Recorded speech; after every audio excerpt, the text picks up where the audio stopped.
เส้นหอกได้ลงยาเส้นหอกได้ลงก็ใส่แล้วทรงที่เขาลูกไปใส่ใจทรงที่ไหน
โดยคณะขอบคุณทางคณะการแสดงโขนรามเกียรติตอนฮนุมานจับนางสุพรรณมัชชาโดยคุณครูเก่งนักขานิบนกำศรีจากโรงเรียนราชประชานุเคราะห์26จังหวัดลำพูนคุณครูปิ้นภารณีมานารัตน์จากโรงเรียนวัดสนดอกนะครับที่ได้มาถวายการแสดงโขนรามเกียรติในค่ำคืนวันนี้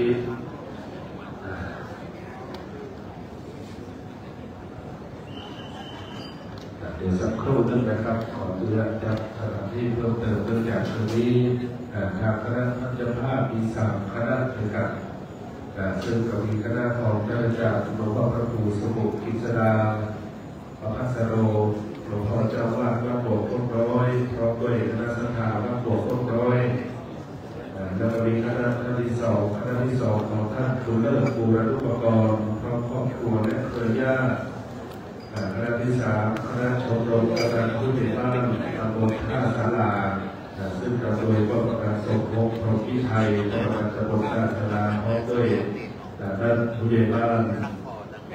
ในผู้ช่วยในตำบลท่าศาลาทุกคนเป็นเจ้าภาพในค่ำคืนวันนี้นะครับ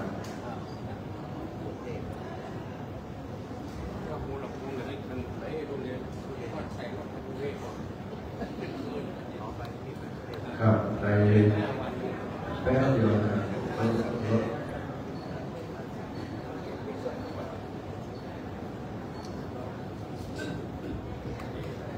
ดูได้โทรศัพท์ครับในระดับต้นนี้ในการบำเพ็ญกุ ศลโชคของหลวงปู่พระครูสุมงคลรัตน์หลวงปู่แดงสุธรรมโมอดีตเจ้าวัดวัดโบสถ์พระหลวงเราในตอนต้นจะได้มีการจุดธูปเทียนบูชาพระรัตนตรัยจุดที่ธูปเทียนเครื่องทองน้อยและจะได้ไหว้พระก่อนเพื่อไหว้พระจะมาทับสีเตื้อนะครับไหว้พระเสร็จเรียบร้อยแล้วจะได้เป็นการจุดธูปเทียนบูชาพระอภิธรรมคณะสวดพระอภิธรรมจากวัดพระสิงห์วรภาวิหารที่เมตตาในวันนี้จะสวดพระอภิธรรมก่อนนะครับ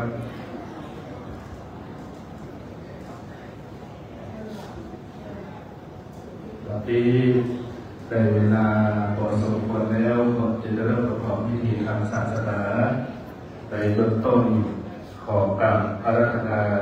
เป็นตาดังจากพระสมุกิษดาประภัสโรหลวงพ่อเจ้าวัดพระโขงน้อยได้เป็นประธานจุดธูปเทียนบูชาพระรัตนตรัยของกราบในหลวงครับเราคณะสัทธาญาติโยมพ่อแม่ออกอย่ามองพ่อ ทั้งหลายมาหันหน้าที่มีสายตั้งใจที่เป็นบุญ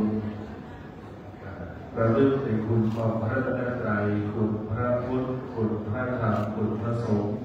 เอาเป็นที่จัดเป็นที่เพิ่มเด้อ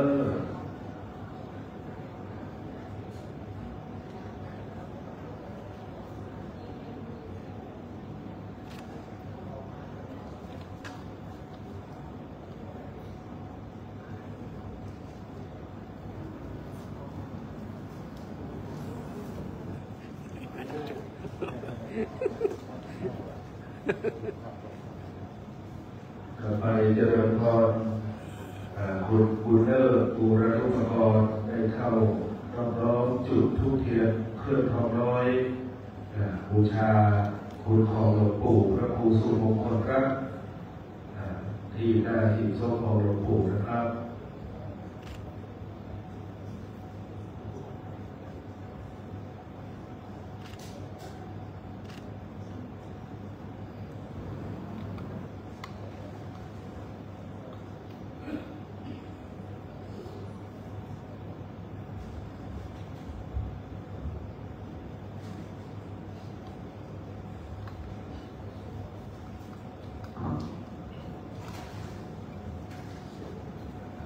ครับต่อไปครับจะร่วมกันไหว้พระนะครับพร้อมกันครับอิมินาสการเณ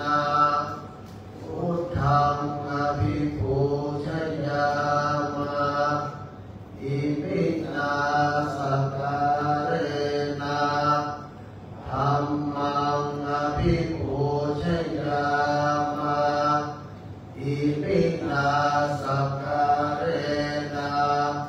สังฆังอภิปูชยามะอะระหังสัมมาสัมพุทโธภะคะวาพุทธังภะคะวันตังอภิวาเทมิสวากขาโตภะคะวะตาธัมโมธัมมังนัมมัสสามิสุปฏิปันโนภะคะวะโตสาวกสังโฆสังฆังนามามิ กับเราจะมาทำศีลเกลือนะครับก็จะได้ประกอบพิธีสวดพระอภิธรรมก่อนลำดับต่อไปจะเป็นการจุดเทียนส่องพระจุดเทียนบูชาพระอภิธรรมขอเจริญพรคุณทัศนีบูรณุปกรณ์ได้เข้ารับน้อมจุดเทียนบูชาพระอภิธรรมที่หน้าพระสวดพระอภิธรรมนะครับ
อ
ครับสำนัก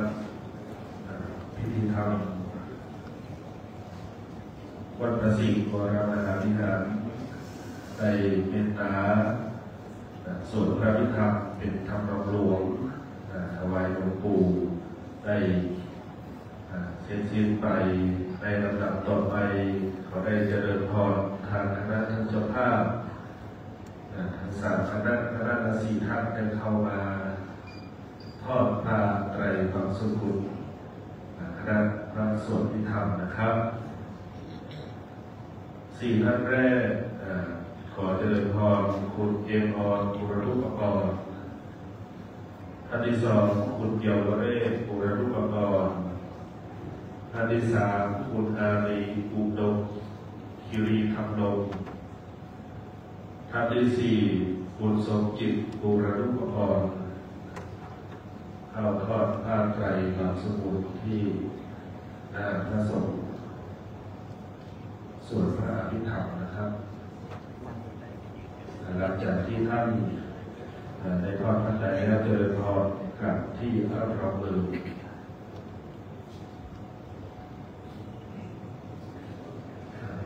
ยืนแล้วนะจะดูไม่ได้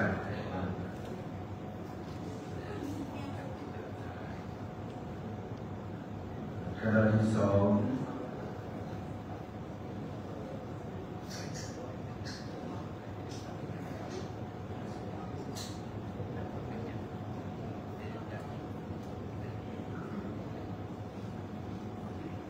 คณะที่สองขอเจริญพรอีกสี่ท่านนะครับท่านแรกผอ.บุไรคนแก้วขอสุมาอะไรเด้อท่านที่สองผอ.บุญเรียวอินทร์ศรีสุวรรณท่านที่สามเจริญพรพ่อหลวงเดวานันท์วดีสว่างและท่านที่สี่เจริญพรคุณวารินวดีสว่างทั้งสี่ท่านเข้าทอดผ้าไตรความสุขุมครับในชุดที่สองของท่านเจ้าภาพนะครับ3 บาท 10 บาท 9 บาท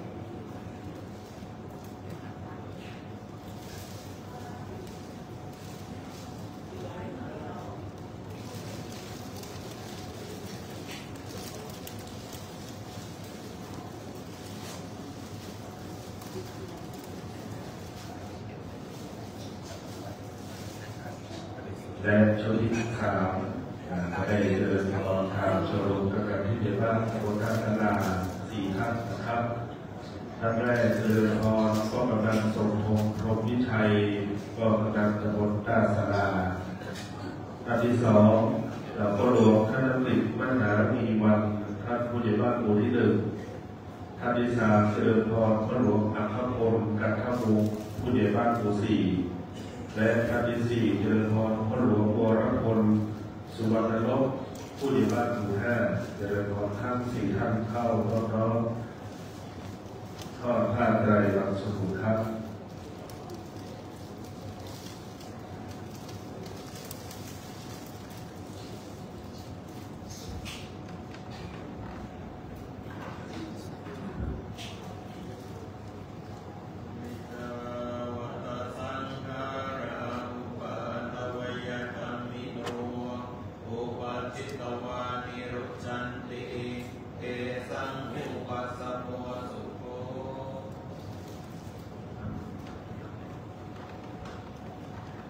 เจริญพรทุกโมทนากับท่านเจ้าภาพทั้งสามคณะที่ได้มาน้อมทอดผ้า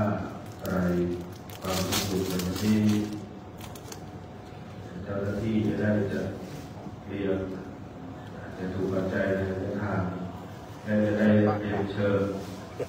ท่านแขกผู้มีเกียรติจำนวนสี่ท่านจะได้เข้ามาน้อยประเคนจะถูกปัจจัยให้ได้ทานแด่พระพุทธเจ้า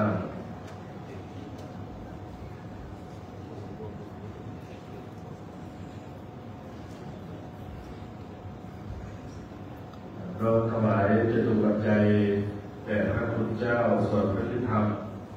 ท่านที่หนึ่งเจริญพรท่านอาจารย์ศรีวดีพุทธิพัฒน์ท่านที่สองเจริญพรคุณอภรณ์ ปัตโนพิเชษพัฒนาท่านที่3เจริญพรคุณรัตน์ฤบลสุวรรณธาทิพย์ทิพย์ขอสุวรรณภัยเลิศท่านที่4เจริญพรคุณวรพันธ์สุวรรณธาทิพย์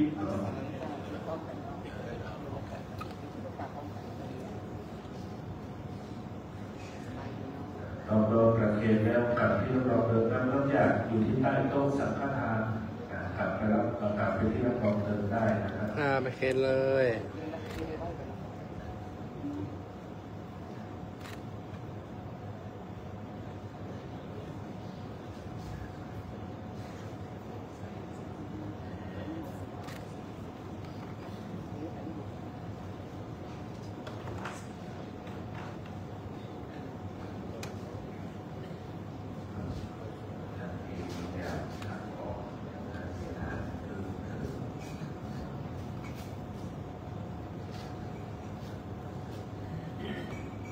ยะถา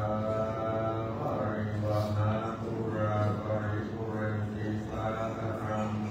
เอวะเมวะอิโตทินังเปตานังอุปกัปปติอิทังปฏิตังตุหังติภเมวะอวิชตุสัพเพปุเรนตุสังกปายันโตปนะระโสยะถามณิโตติระโสยะถา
สวดพระนิพพานก็ได้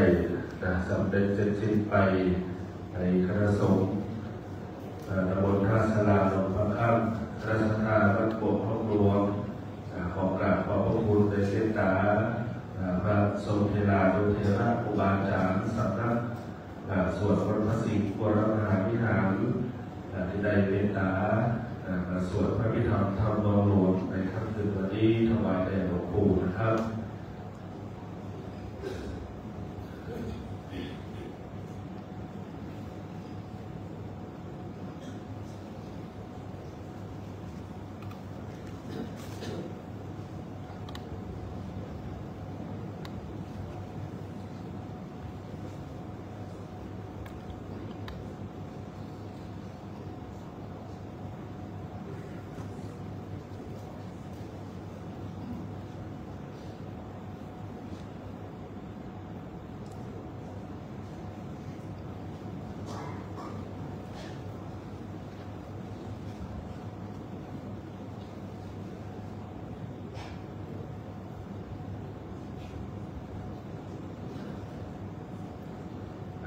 ต่อไปเราจะได้รับเมตตาองค์ธรรมกถึกหลวงพ่อพระครูใบดิกาสมทรัพย์ปิยมโนหลวงพ่อเจ้าสำนักอารามสันติสุขจะได้รับเมตตาแสดงพระธรรมเทศนาในค่ำคืนวันนี้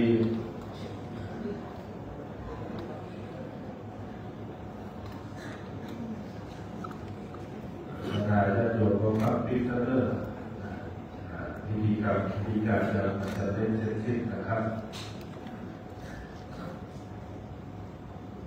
วันนี้ทางคณะเจ้าภาพได้กราบพระนาหลวงพ่อพระครูใบดิกาสมศักดิ์ปิยมโน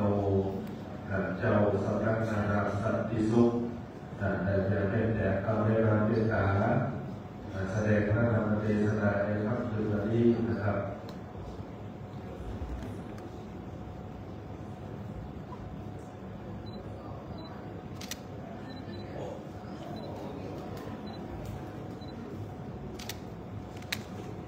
อย่างสักครู่เรื่องเราจะได้เป็นการจุดเทียนสอบธรรมและจะได้น้อมประเคนขัดศีลเราจะไปขัดศีลครับลงจะได้ขัดศีลจากคุณลุงได้จะได้พัฒนาทำต่อไป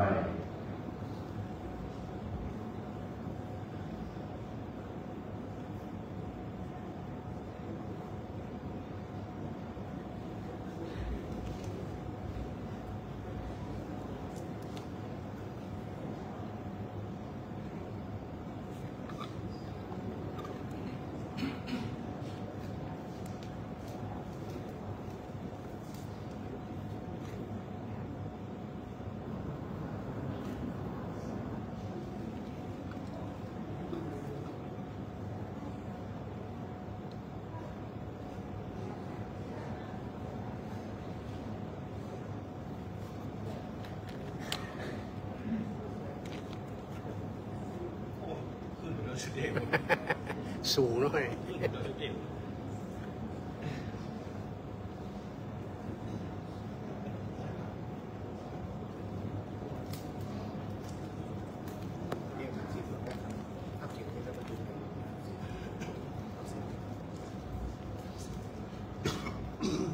ครับตอนนี้เมตตาหลวงพ่อทำแล้วกันได้คืนสู่ทางบ้านเป็นที่เรียบร้อยจะเริ่มประกอบพิธีในการฟังเต้ในค่ำคืนวันนี้ไลฟ์คนเดียวแล้วกันทุกคน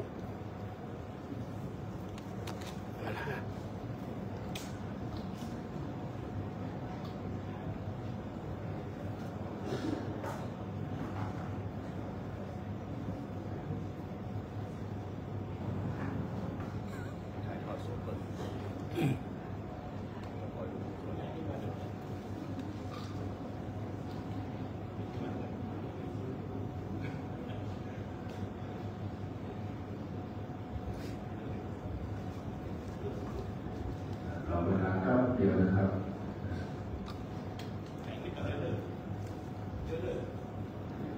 ตัวลุงเตรียมตัวครับเดียวเต้ที่โบกคบสามารถฟังทำได้ขอลงมาตัวลุง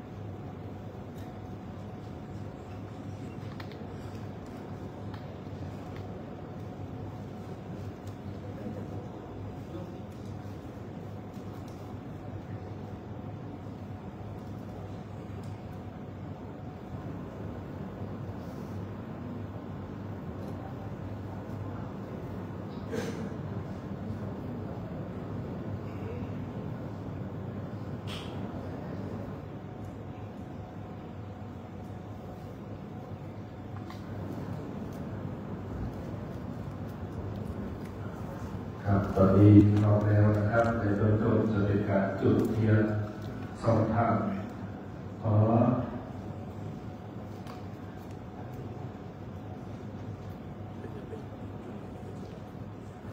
ขอเจริญพรบุตรีกรบูรณุปกรณ์ได้เข้าจุดเรียนทรงธรรมและประเคนขันธ์ศีลนะครับ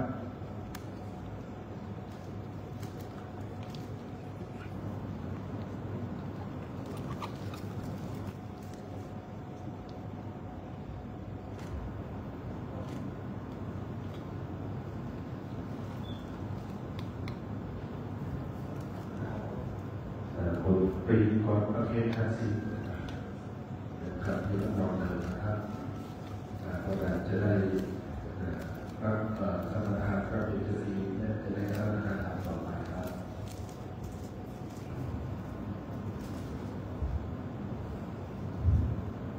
มายังพันเต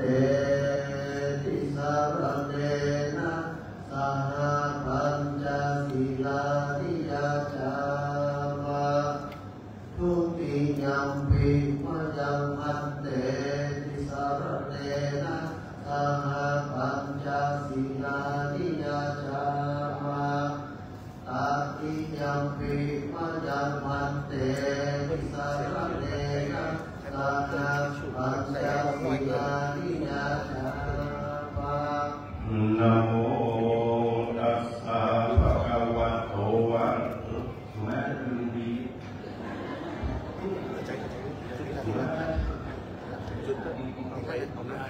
นะโมตัสสะภะคะวะโตอะระหะโตสัมมาสัมพุทธัสสะนะโมตัสสะภะคะวะโตอะระหะโตสัมมาสัมพุทธัสสะนะโมตัสสะภะคะวะโตอะระหะโตสัมมาสัมพุทธัสสะนะโมตัสสะภะคะวะโตอะระหะโตสัมมาสัมพุทธัสสะนะโมตัสสะภะคะวะโตอะระหะโตสัมมาสัมพุทธัสสะนะโมตัสสะภะคะวะโตอะระหะโตสัมมาสัมพุทธัสสะธังสรณังคัจฉามิพุทธังสรณังคัจฉาธัมมิมังสรณังคัจฉามิ ธัมมังสรณังคัจฉาสังมิฆังสรณังคัจฉามิ สังฆังสรณังคัจฉาตุมิติยัมปิพุทธังสรณังคัจฉามิ ทุติยัมปิพุทธังสรณังคัจฉาตุมิติยัมปิธัมมังสรณังคัจฉามิ ทุติยัมปิธัมมังสรณังคัจฉามิตุติยัมปิสังฆังสรณังคัจฉามิทุติยัมปิสังฆังสรณังคัจฉาอา มิ ทิยัมปิพุทธังสรณังคัจฉามิ อาทิยัมปิพุทธังสรณังคัจฉาอามิทิยัมปิธัมมังสรณังคัจฉามิ อาทิยัมปิธัมมังสรณังคัจฉาอามิทิยัมปิสังฆังสรณังคัจฉามิ อาทิยัมปิสังฆังสรณังคัจฉามิปานาติปาตาเวรมณีสิกขาปะทังสมาธิยามิปานาติปาตาเวรมณีสิกขาปะทังสมาธิยามิอาทินนาทานาเวรมณีสิกขาปะทังสมาธิยา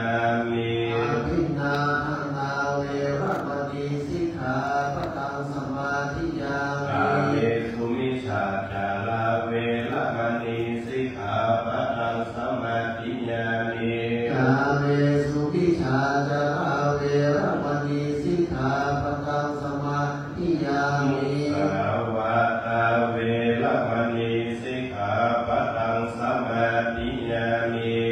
สาวาตาเวรมณีสิกขาปะทังสมาธิยามิสุราเมรยาวาจาปมาตฐานาเวรมณีสิกขาปะทังสมาธิยามิสุราเมรยาวาจาปมาตฐานาเวรมณีสิกขาปะทังสมาธิยามิปัญจศีลังพุทธปัญญตังกายวจีมโนกัมมังสุจริตังนิพพานังปัลมังสุขัง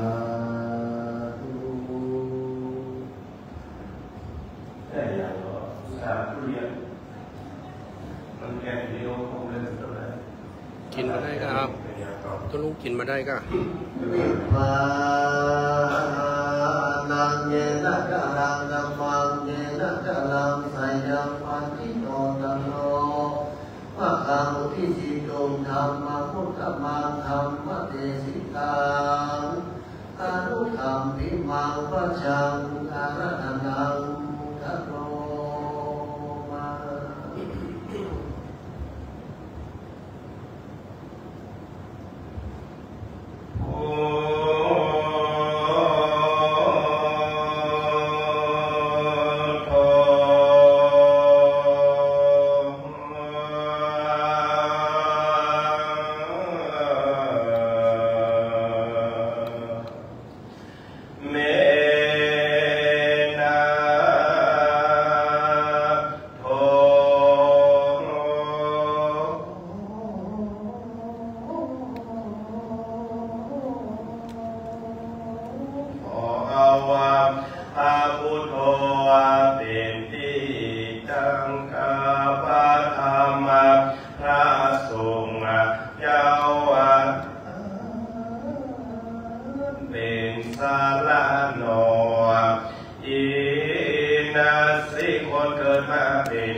รักษา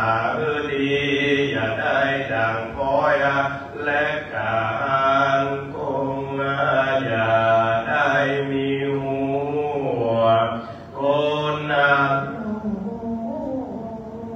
หมดแม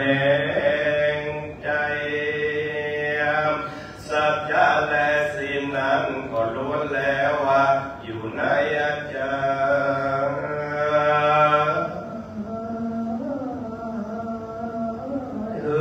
จำไปจนเสียงทีวีดังอันศีลพระพุทธเจ้าว่าเส้นเก่านั้นชื่อว่าป่า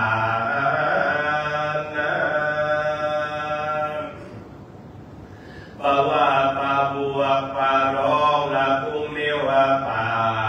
ฝ่า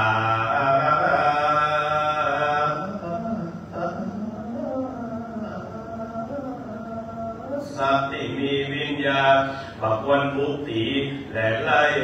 ข้าบรรดาสัตว์ตัวอยู่ใต้ลุ่มดังมีชีวิตหนออี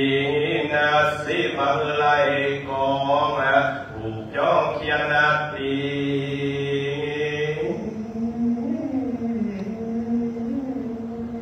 มีใจผานีแผ่ไปกว้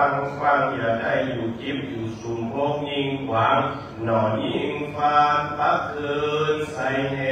วใส่ใส่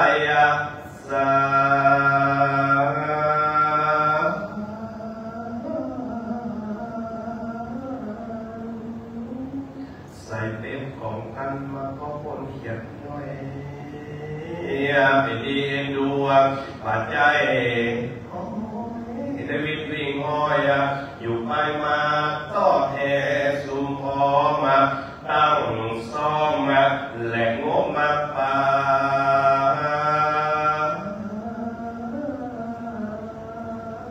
สอบโคกันนาหอยใส่พองแป้งบวงบาดป่าออกวางเย็นถือปืนและหน้าไม้ไล่ยิงวอกและยิงเฮ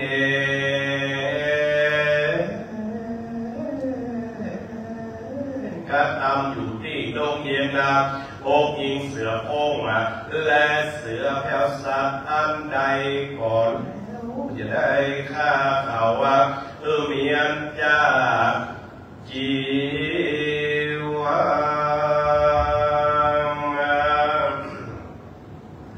นะโมตัสสะภะคะวะโตอะระหะโตสัมมาสัมพุทธัสสะนะโมตัสสะภะคะวะโตอะระหะโตสัมมาสัมพุทธัสสะนะโมตัสสะภะคะวะโตอะ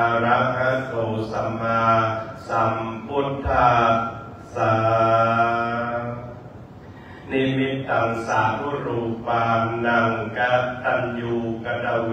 ทิตาติขอยกมือถวายความเคารพพระเจ้าประสงค์ครูบาอาจารย์พระเถรานุเถระพระสังฆาธิการ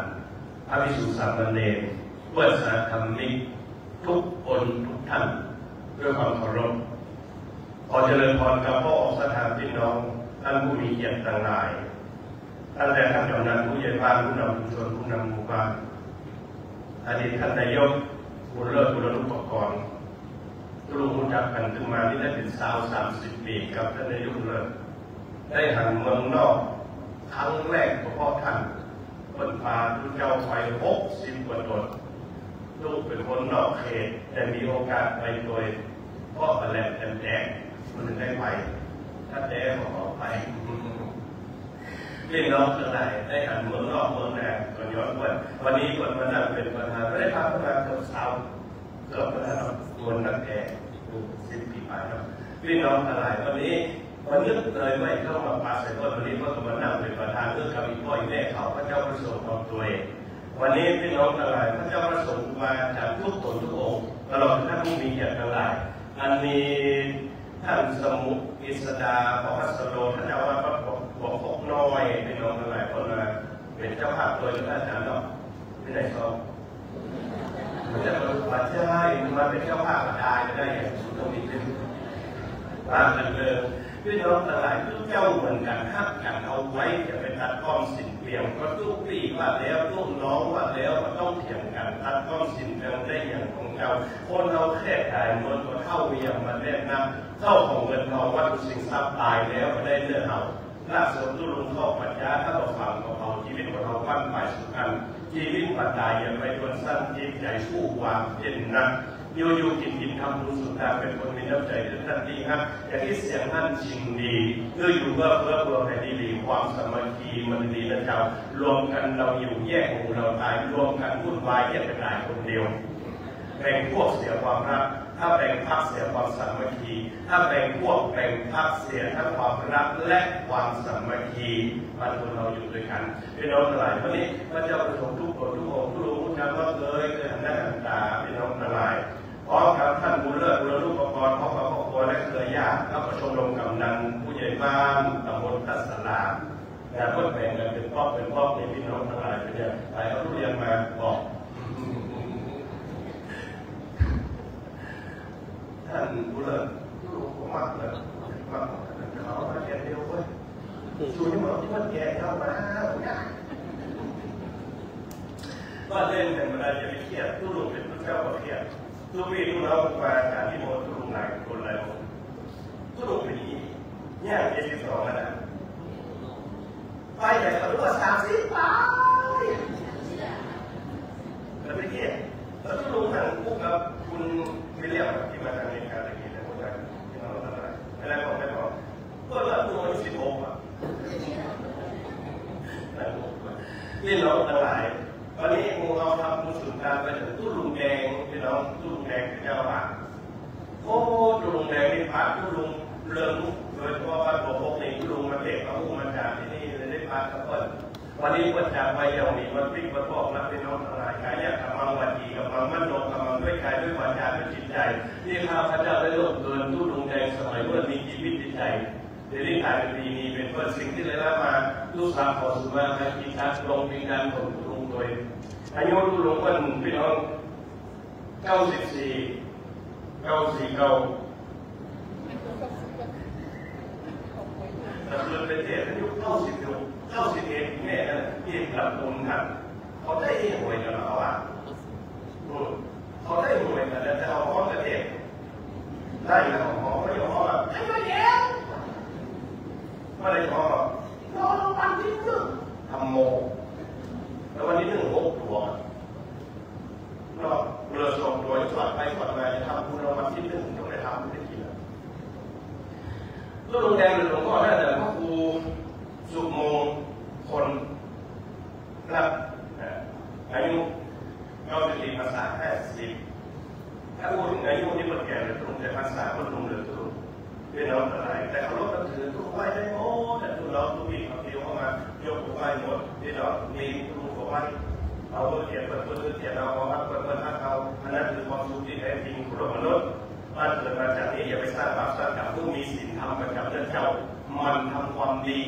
อย่ามีมนเศร้าก็ยุ่งเรามันสั้นนะปฏิหลงลืมตัวว่าคือคับแต่วันลุนการทำดีนั้นมันมีวันศูนย์มีแต่เพิ่มบุญจำรุนแค่แรกอยู่ด้วยสลายไปก็จะเติมพี่น้องทั้งหลายเมตตาเวลาท่านมีเกียรติอะไรเสมอมันพอสมควรเวลาว่าผมก็มีนาฬิกาแล้วดูประเดี๋ยวนี้นะแต่ที่เป็นถามไปท่านสมุทรเวสนาองค์ไหนโอ้บอกว่าผมน้อยเวลาท่านเจ้าว่าท่านคนไหนคนที่ไหนท่านที่ก็เป็นเจ้าว่าคนไหนถามว่าจะมีคนหมายหรือมันจะเครียดโลกเครียดเป็นโลกนี้อยู่ไหนก็ยิ้มแย้มและแจ่มใสเมื่อเด็กทุกคนเป็นฝั่งเมื่อที่เด็กทุกโรงแรมเป็นฝั่งทุกโรงแรมก็เป็นรู้อย่างเป็นรองคนละก็จะของอะไรก็มีกำหนดเยอะเป็นเอาทั้งหลายแล้วก็มีเท่าไหร่ละของมันน่ะยิ้มยิ้มแล้วลูกจะเป็นลูกของมันเลยเป็นลูกมาหล่นหมดห้องเรียนที่เราเรียนก็ชอบหมดเมื่อคนเราอยู่ที่ไหนพยายามต้นน้อยจะอยากโยมอะไรอยู่ไหนพยายามยิ้มยิ้มและแจ่มใสคู่กันโลกทรงออกเวลาเราทำทุกทุกวันทุกคนเป็นเอามางานชมมาอีกอย่างพอมาปรุงอนิจจังทุกขังอนัตตาความปฏิลังอย่างยืนของมนุษย์มันอยู่ในร่องสมัยเมื่อท่านผู้เลิศก็เป็นอดีตนายกองค์การเกษตรจังหวัดเชียงใหม่นะครับทุลุงนี้ได้ไปออกงานเป็นคนบ่อยคนมีงานที่ไหนเอาทุลุงนี้เป็นผู้ประจัดโดยเลยสนิทสนมกับคนเป็นหัวบ้านหรือได้มีโอกาสเพราะฉะนั้นเราจัดรายการฟังธรรมนี่นะถ้าคนเป็นเราฟังก็มันติดนะคือทุกคนตายก็เป็นผู้อย่างเสียอย่างกว่าเป็นน้ำตายเป็นดีมีเป็นเพื่อนงัวควายน้ำมาตายแล้วบอกเราผู้คนยังเอาลับยำคอมสร้างองค์ดิ่งมีเล็บปีทางหน้าก็ยาวมาเป็นยาช่วยเสริมพลังดีงูเข้าไม้ผมมันยังก็จะมาแก้เล่าไปรู้เสริมพลังสู้ชาวบ้านกินได้อยากงามรูปเดียวแล้วไม่สวยฟังที่กับแม่สวยเราไปซื้อของมาขายแต่อยากงามรูปเดียวไม่สวยอยากรวยรูปเดียวไม่สายซื้อของมาขายอยากสบายก็ไปอยู่เมืองลำพูนใครได้บุญอยู่เมืองเชียงใหม่เมืองเชียงใหม่เป็นเมืองบุญเมืองกุศลท่านรู้ว่าก็รู้เรื่องเชียงใหม่มาหลายที่หลายหมู่ละว่าที่แค่เมืองบุญวันนั้นก็ลงไปแจกของนี้ท่านเลิศขอแก้คนดอยไปคนตกฟ้าร้องมืดฟ้ามัวดินโอ้โหหัวดินสไลด์ของหัวไม้ก้นกองถนนหัวพยักหัวสักผ้าก็ไม่ถึงคนวัดเลยที่น้องทั้งหลายคนพอหลายก็เลยมาคนลำตรงนะเมื่อเด็กตัวนี้นะพี่น้องบนของเงี้ยนะต้นเช่นเหมือนพี่น้องหัวโคกอีแม่ได้รู้ว่าเป็นใหญ่ไม่รู้ต้นหอมพิเศษได้สรุปไหมต้นเช่นน่ะเขามองแง่ๆนี้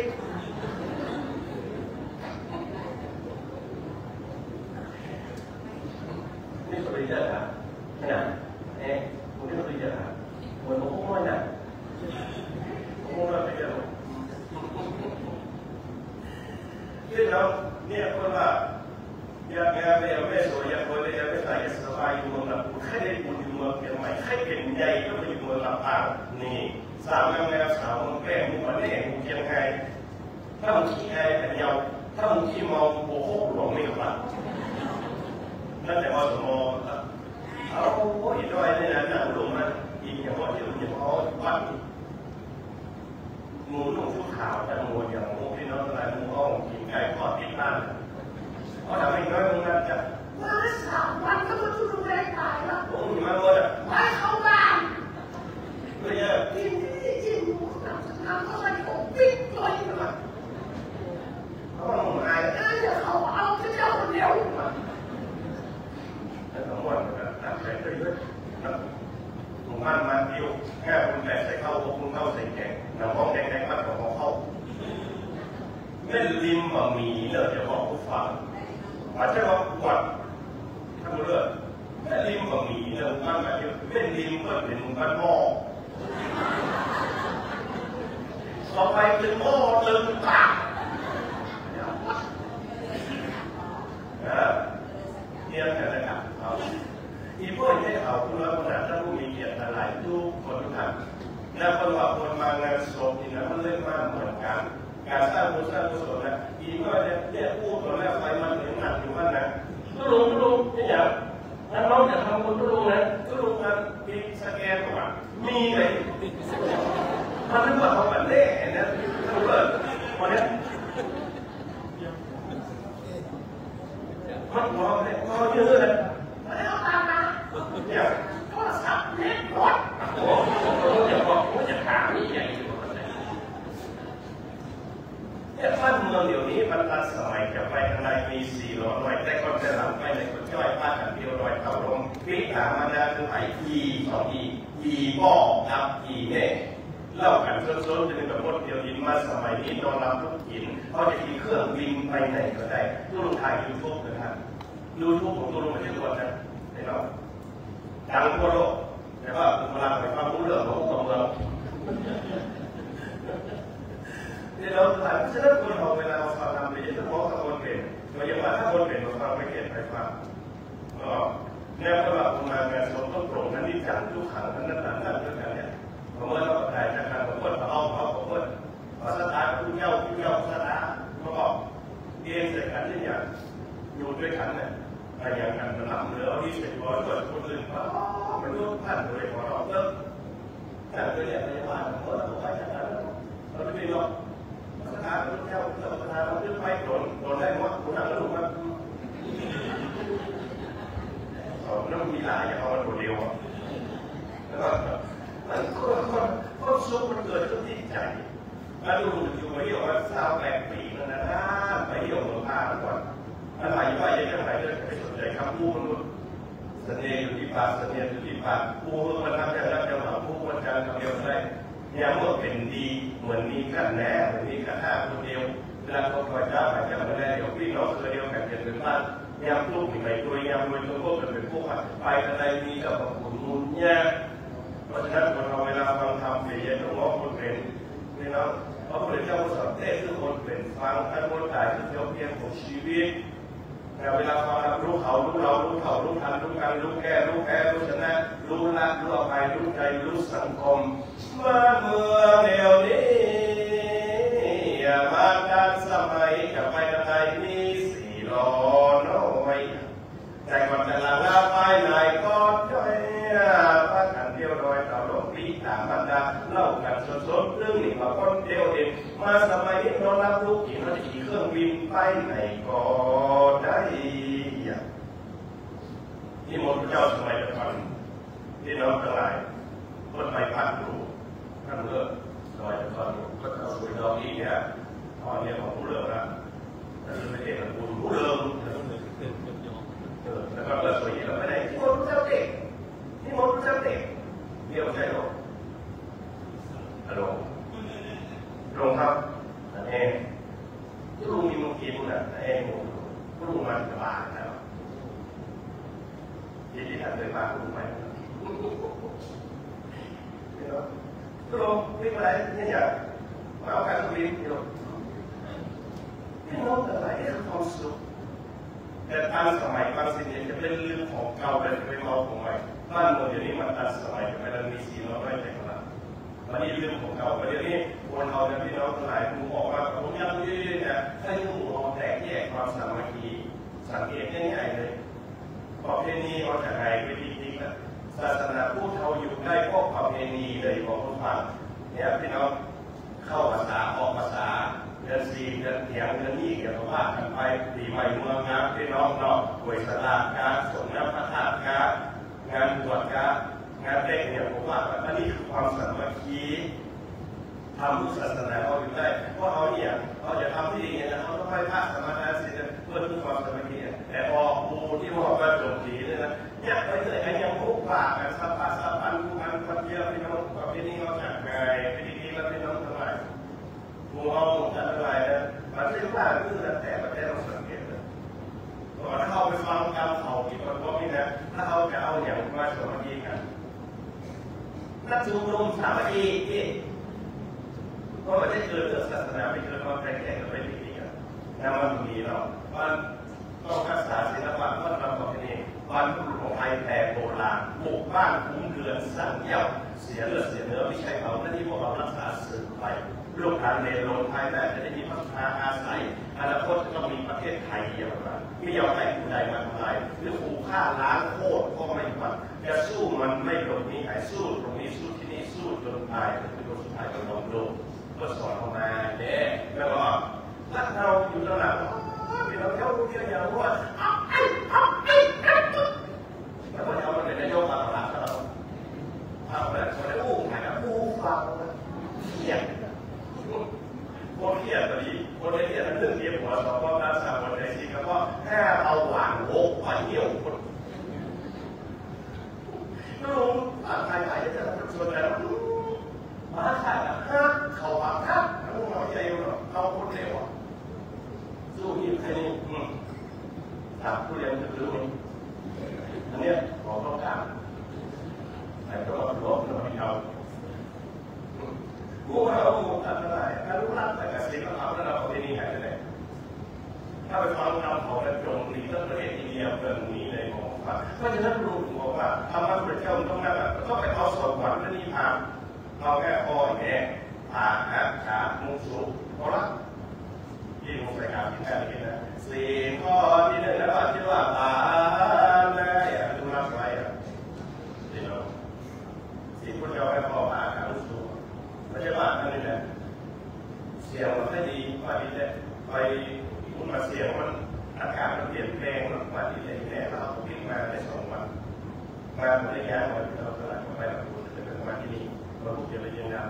เราเรียกว่าขวดกู้ฝังมันด้วยเสียงมันก็ดีแต่ว่าเสียงนี่ไงจะกู้ฝังเลยที่ให้คนอื่นถามทุกลงมันเด็กเนี่ยต้องโค่นคอต้องกินน้ำร้อนน้ำเบาเสียแล้วมันได้เนี่ยเป็นน้องอะไรทุกลงแบบนี้แต่ว่าการมันเพราะว่าอะไรอย่างก่อนเดี๋ยวไม่ได้เดี๋ยวมันชื่อมันไหนได้ไหมเดี๋ยวให้เราว่าเนี่ยท่านว่าผมก็จัดรายการที่เราอะไรเราเสียงก็เคยที่ผมเคยเกิดยังไงถ้าอยากทำมาได้กันถ้าแต่เนี่ยได้ละ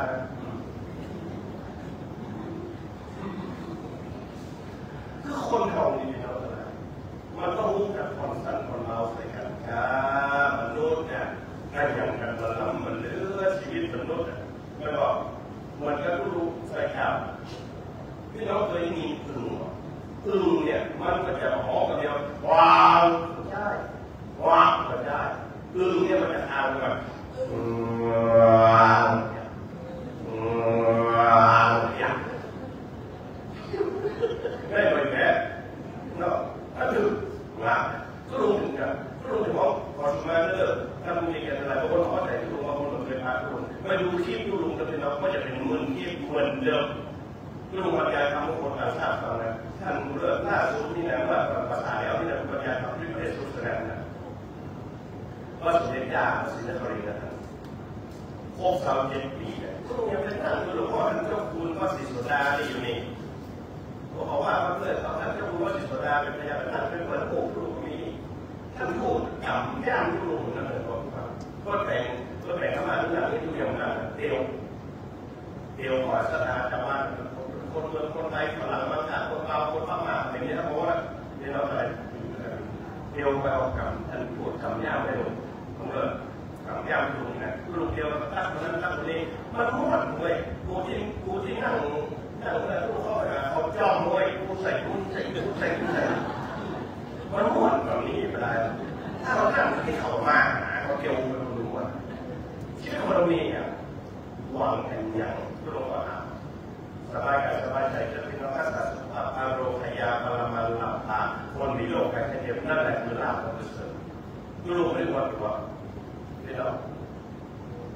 ตัวนี้เป็นสิ่งใหม่ลุงบอกมีโรคแพ้เจ็บนั่นแหละประมาณความดันอะไรอย่างเด่นท่านแต่ว่าพระบอกมีแล้วแต่สิ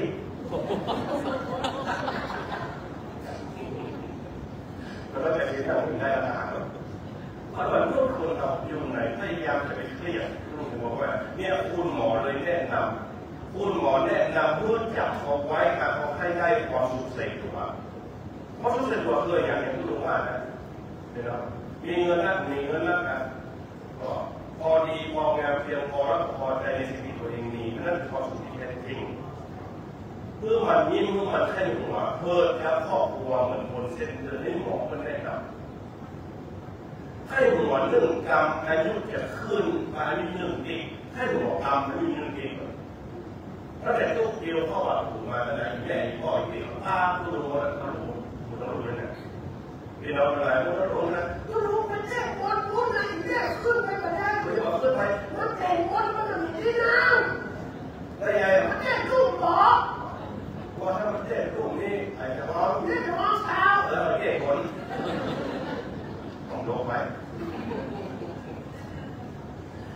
ให้หัวถึงกรรมมันจะขึ้นมาหนึ่งปีถ้าจะรู้มันจะเดียวอะไรแม่เขาให้หัวคิดอ่ะ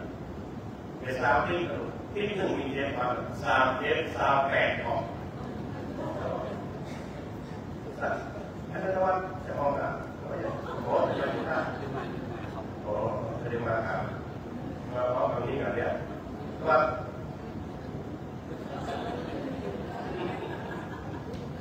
ก็ตรงนี้มันเลยอีแม่ย้อนตัวลงแบบนี้ต้องลงแค่ไปถึงวันถ้ามันเลิกพอไม่ได้ต้องการปีนั้นอย่าเล่าให้ฟังแล้วมันจะต่างกันเลยพอวิการปีนี้จะรับการอากาศจังหวัดเชียงใหม่ของวิสิตเนี่ยต้องตัวนี้ขึ้นไปบนรุ่นนะครับขึ้นไปบนคอคนนี่บนรูปเราลงมืออยู่กันนี่บนคอให้หันเพราะว่าพระเจ้าของประเทศโรมิเนียเองที่เรียนทำเข้าไปดูประจักษ์พระเจ้าอย่างตรัสรู้ชอบได้โดยพระองค์เองเวลาสวดมนต์คอคนพาขึ้นไปอยู่บนแบบคอพี่น้องเล่นหูเนี่ยครับเจ้าหลวงเดี๋ยวนี้คนแต่งใหม่อย่างมาถึงนะพี่น้องถ้าแล้วเนี่ยเราจะที่มนต์รู้ไปว่าเชื่อว่าปวดแห้งอะไรอย่างเขาข้อความมาแล้วจัดแอนเนี่ยอีน้อยคนหนึ่งอยู่จังหวัดพะเยาโทรศัพท์มาฮัลโหลคุณลุงเจ้านี่อย่างเดือนนี้ว่างวันใดนี่อย่างว่าน้องคนนี้มนต์คุณลุงมาเต้งานอย่างน้อยซอกอีเม่เอาแล้วแม่มึงตายเมื่อไหร่แม่ตายก็โอ้ปีนี้อย่างใหญ่เนี่ยแม่มึงตายมึงที่มนต์คุณลุงมึงแจ้งแม่มึงนะแต่แจ้งที่แม่สั่งเอาไว้ว่าถ้าบุญกูมีการขอทุกเจ้าประเด็นแท้ๆมันแก้กูไปคุณลุงย้อนไปย้อนเพราะพอ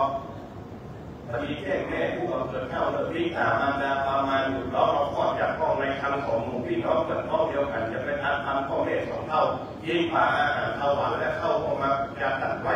เรื่องเงินเป็นทองของจริงของใช้มันของผู้มันตาเพื่อมันมาแวะมาเดี่ยวมาหาหรือได้ยาปากเป็นเงินเจ้าก็เพราะเกิดถ้าบุญแม่มึงมีใครก็ว่าเขาเอาที่แม่สั่งน้องนั้นน้องโผล่ได้มีน้อยของแม่มึงน้องทุกอย่างอะไรบอกเลยนี่อย่างน้องจะเอาใส่ผู้ดำแม่ออกเหมือนว่าแม่มันชุบตายอยู่พ่อผมจำได้น้อยก่อนมึงจะเอาสายผู้ดังแม่มึงบอกผู้แม่มึงเนี่ยว่าตู้ลุงมาชอบแม่มึงตู้มาตู้อย่างนี้แม่ชอบตู้อ่ะ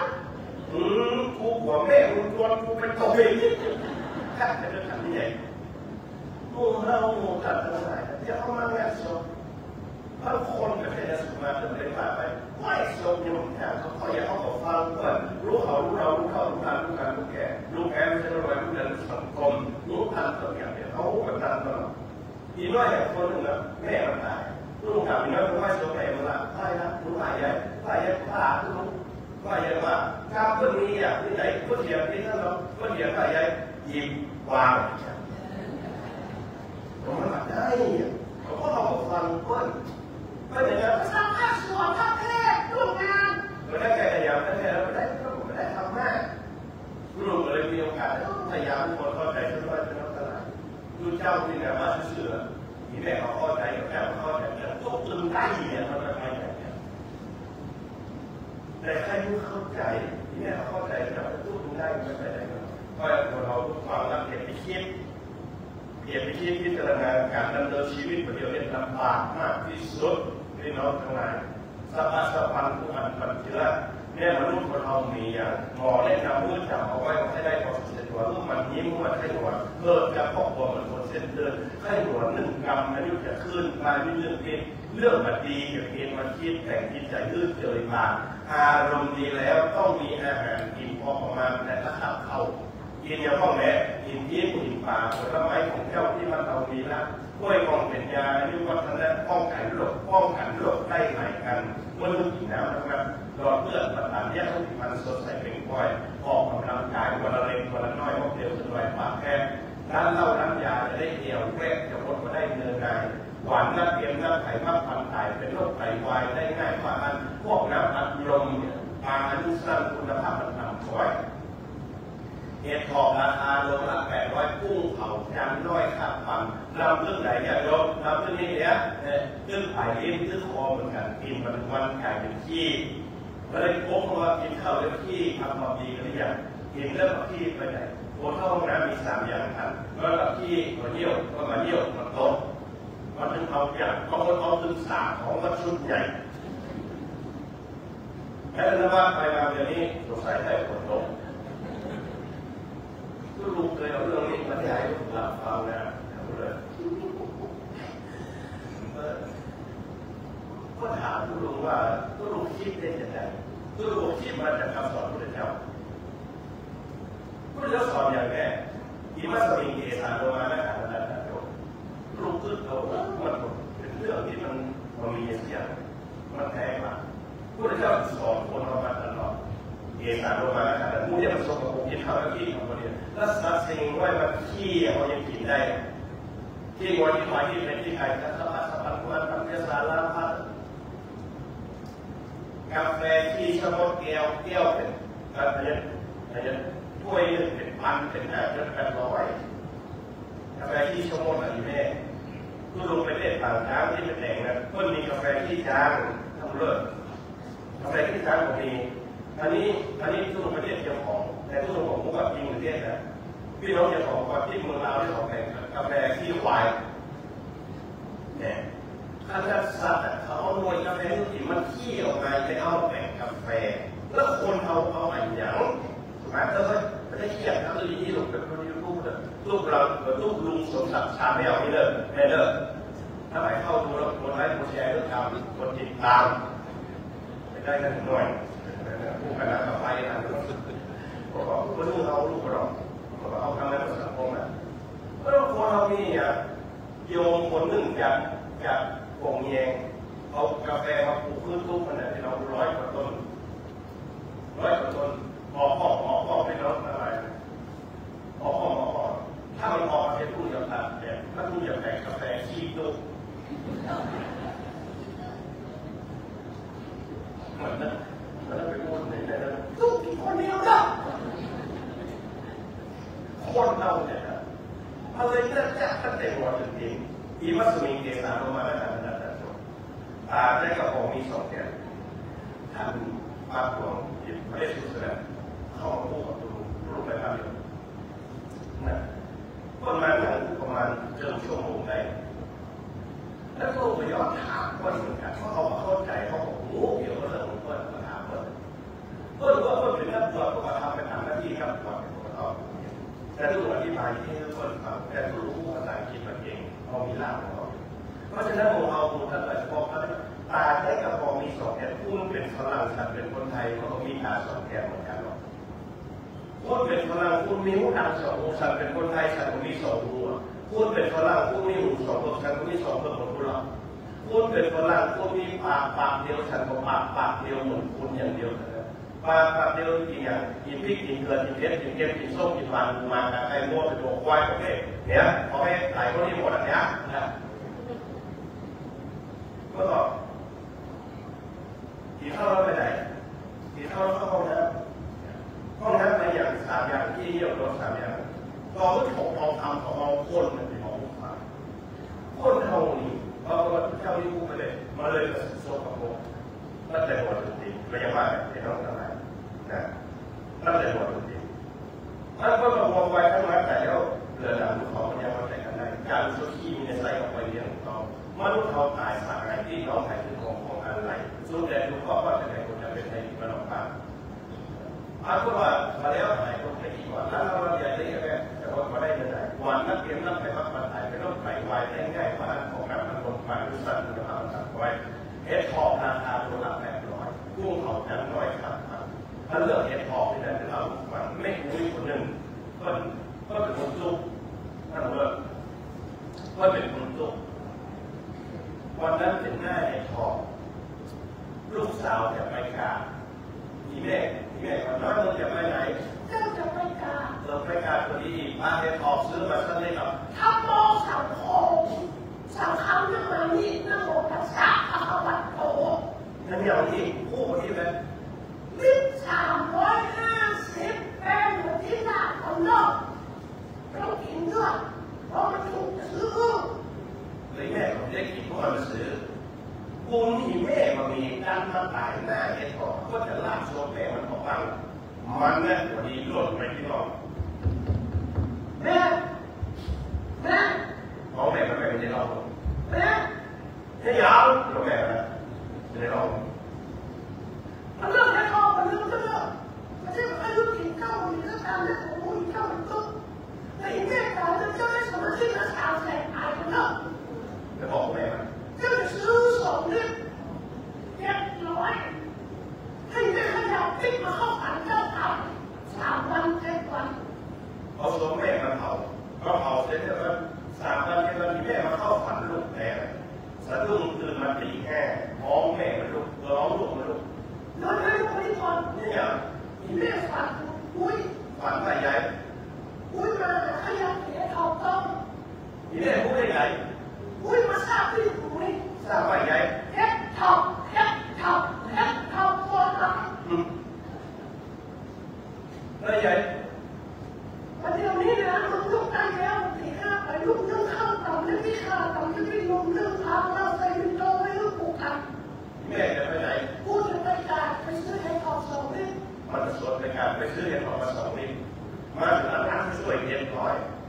เนี่ยร้านช่วยต้มเกลือใส่ใบกระเมาไปนั้นอันนี้กระเมากับไปเดี๋ยวไปเดี๋ยวกระเมากับเดี๋ยวต้มไว้ต้มเสร็จเรียบร้อยแล้วนะที่ไหนที่ต้มของมันเหรอแล้วที่ขาที่ลงพังจะเข้าเรียบร้อยพูดไปตามเอาคุยกับเราลูกสาวถามแม่ซื้อให้ต่อมาที่นี้2 เล่ม700กูสัญญากับคุยไว้แล้วแม่แบ่งไว้ครับแบ่งไว้จะอยากเข้ากินอะไรก็ได้พูดบอกพูดจักผู้มีพระคุณเดี๋ยวพ่อแม่ต้องมาปัดลูกสาวคนแรกที่แม่สมัยเมื่อมีทีวีนาทีแม่ยังมาซื้อเกมตอนนั้นกูไม่กล้ากูถ่ายด้วยสาวแสนตายนะวันนี้กูสละแล้วต้องแสนร้อยก็ต้องรอกูไม่ต้องละยกหม้อให้ออกไปกินมันกินดิ้วโดนลงไปเป็นไก่เพื่อนมันจะถามเรียกผมจะเป็นจะก็จะเข้าเนี่ยเรา2 เล่ม700นี่ขยะมาเข้าฝันแล้วที่เจ้าไม่ขาดที่ลงทางนั้นเขาอุ่นวะลงไปถึงมันไปเล่าคุณเจ้าครับทุกก็คือฝันถึงแม่คนกับเมียเราจะซื้อมา2 เล่มถ้าเราพูดเจ้าแบบจริงเรื่องเรากินของตามโต๊ะพอทุกปัดพอลูกตามที่ดูก็ว่ายาและที่โตแล้วไม่ขาดไม่ดูทำเรื่องเข้าอุ่นกันดูเรื่องลูกเจ้าปั่นบอลก็ปั่นบอลจบเสร็จเรียบร้อยแล้วเขาโล่งใจนี่อย่างว่าอีแม่ได้กินแล้วเนาะได้กินแล้วโอ้เป็นยังได้กินแล้วแต่กี้ปั่นบอลอยู่แล้วก็ได้กินอะไรโดยปีกว่าอ๋อเจ้าวิ่งก็ได้กินนะมันก็กับปีแม่700ลูก2 ปีเขาจะชอบแล้วทองไปโอ้เลิกแล้วแกมันมาได้โลกไปแกมันได้ก็ได้กันเอ้าก็มึงจะถามมึงจะไปเต้นอ่ะแค่นั้นว่าแกเอ้าอย่าบอกทำเลย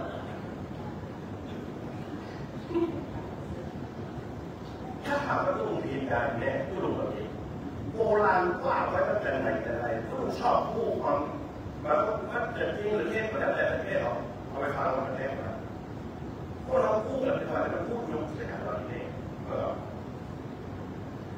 ซื้อมาสองเล่มแค่ร้อยจบแต่ในตอนนี้เขาไม่รู้มาบอกยกซื้อทุกเจ้าราคาเด่นเอาหม้อมาเปลี่ยนเป็นทองผู้หญิงที่ของเราแล้วเอาวินโดมาเปลี่ยนน้ำพริกในนี้เลยอ๋อไม่ต้องเปลี่ยนเจ้าจะตามชมอย่าทุกไปลืมเรื่องอะไรในวินโดนะน้ำพริกขาน้ำพริกนมพักนึ่งข้าวป่นในวินโดส่วนแค่ทองนั้นเท่ายาคืนผมไม่ได้เลิกมาบุกดีไหมยกท่ามาโต้ลูกสาวยกหม้อให้หลอกโต้ท่าไหนมาชุดเก่าเย็นเนี่ยเจ้าผมรวยบอกมาเจ้าผมเนี่ยกับช่วยรวดเลยคนน่ะกูขอก้อนรถกูน้อยกูไปไหนกินกับแม่มึงไอ้บ้าเจ้าเจ้ากินกับแม่มึงเอามาก่อนเดี๋ยวคุยลงคนเดียวมาเดี๋ยวปุจจาแล้วที่ขาดแล้วที่นะว่าปุจจาเก็บออกเขาหวังกันแล้วนะเนี่ยคนเอาเนี่ยพี่น้องแต่ลูกพ่อลูกแม่ก็จะกินอยากจะกินความเป็นคนยิ้มเยี่ยมความสุขทุกคนจะเป็นเล็กน้อยมาให้เป็นที่เงินแสนแล้วอะไรโค้งเข้ามาเรื่องเอกสารลงมามึงเอาทำงานเหมือนกันก็เอาเลยแต่จะเป็นคนกินเดี๋ยวเราคุมไว้ทั้งวันแต่เดี๋ยวเดือนหน้าคุณของเนี่ยจะได้ประมาณแจกคนเอามีเงินแต่ว่าที่การใช้กระเป๋ามีสองอย่างทุกการใช้กระเป๋ามีสองหนุนใช้กระเป๋ามีสองแต่บางคนกินผู้เราวันมีความเร็วระดับความเร็วไม่มากกว่านั้นกำลังตัวจับให้พอให้เด่นแต่การนี้ให้พอสังเกตง่ายๆเลยตอนนั้นนั่นแหละมันจะทำให้คนตรงนี้อย่างว่าตรงนั้นอะไรอ๋อพวกเราเจออย่างโอ้ยบอกกันมาผู้ทำมาอย่างผู้ทำมาจำมันเล่นอย่างที่ทำทำแบบคนแสดงว่าให้หันว่าหันคนมาแต่ยี่อยู่ให้เราได้ผมก็ทำมาก่อนไหนมาตรงที่มาด้วยตัวเล็กทำโบราณจังให้พอให้เด็กทีแม่สมัยพ่อแม่ของเราทุกลุงก็จะรู้เรื่องนี้อยู่ก่อนคนโบราณนั้นรู้เรื่องมันบอกว่าจะขายของหนึ่งข้ามมาเนี่ยแม่ก็จะเอาเรื่องขายเอาเรื่องเสร็จเอาใส่ซาบิ้วหรือว่าเอาใส่ถาดใส่เบียร์นี่ทำไทยเขาบอกอย่างแค่เบียร์คล้ายๆเบียร์ที่มันเป็นต่อสารอะไรอย่างโล่งเอาใส่ไปแล้วก็เดียว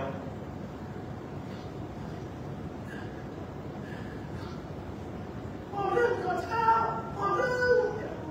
เดี๋ยวพอเรื่องอย่างไรพอเรื่องไก่เมื่อถึงว่าพอเรื่องไก่เนี่ยเตะก็อยู่แหวกวันมันเล่นอย่างก็ถึงว่าไก่เตะมาได้เอาไม้เอาเวทวันนี้จริงถ้ามันเอาอย่างแฟนนะมันเอาพอไว้อย่างเอาไปถ่ายที่อื่นได้พอที่มีแบบนี้แล้วไว้พอที่มันยังมีไว้ดีเนี่ยว่ามันเล่นคนละมันเรื่องนี้นะครับถ้าอยากกินลำก็รอคนเดียวแน่อีน้อยคนหนึ่งมันเป็นคนละสมัยแม่มันใส่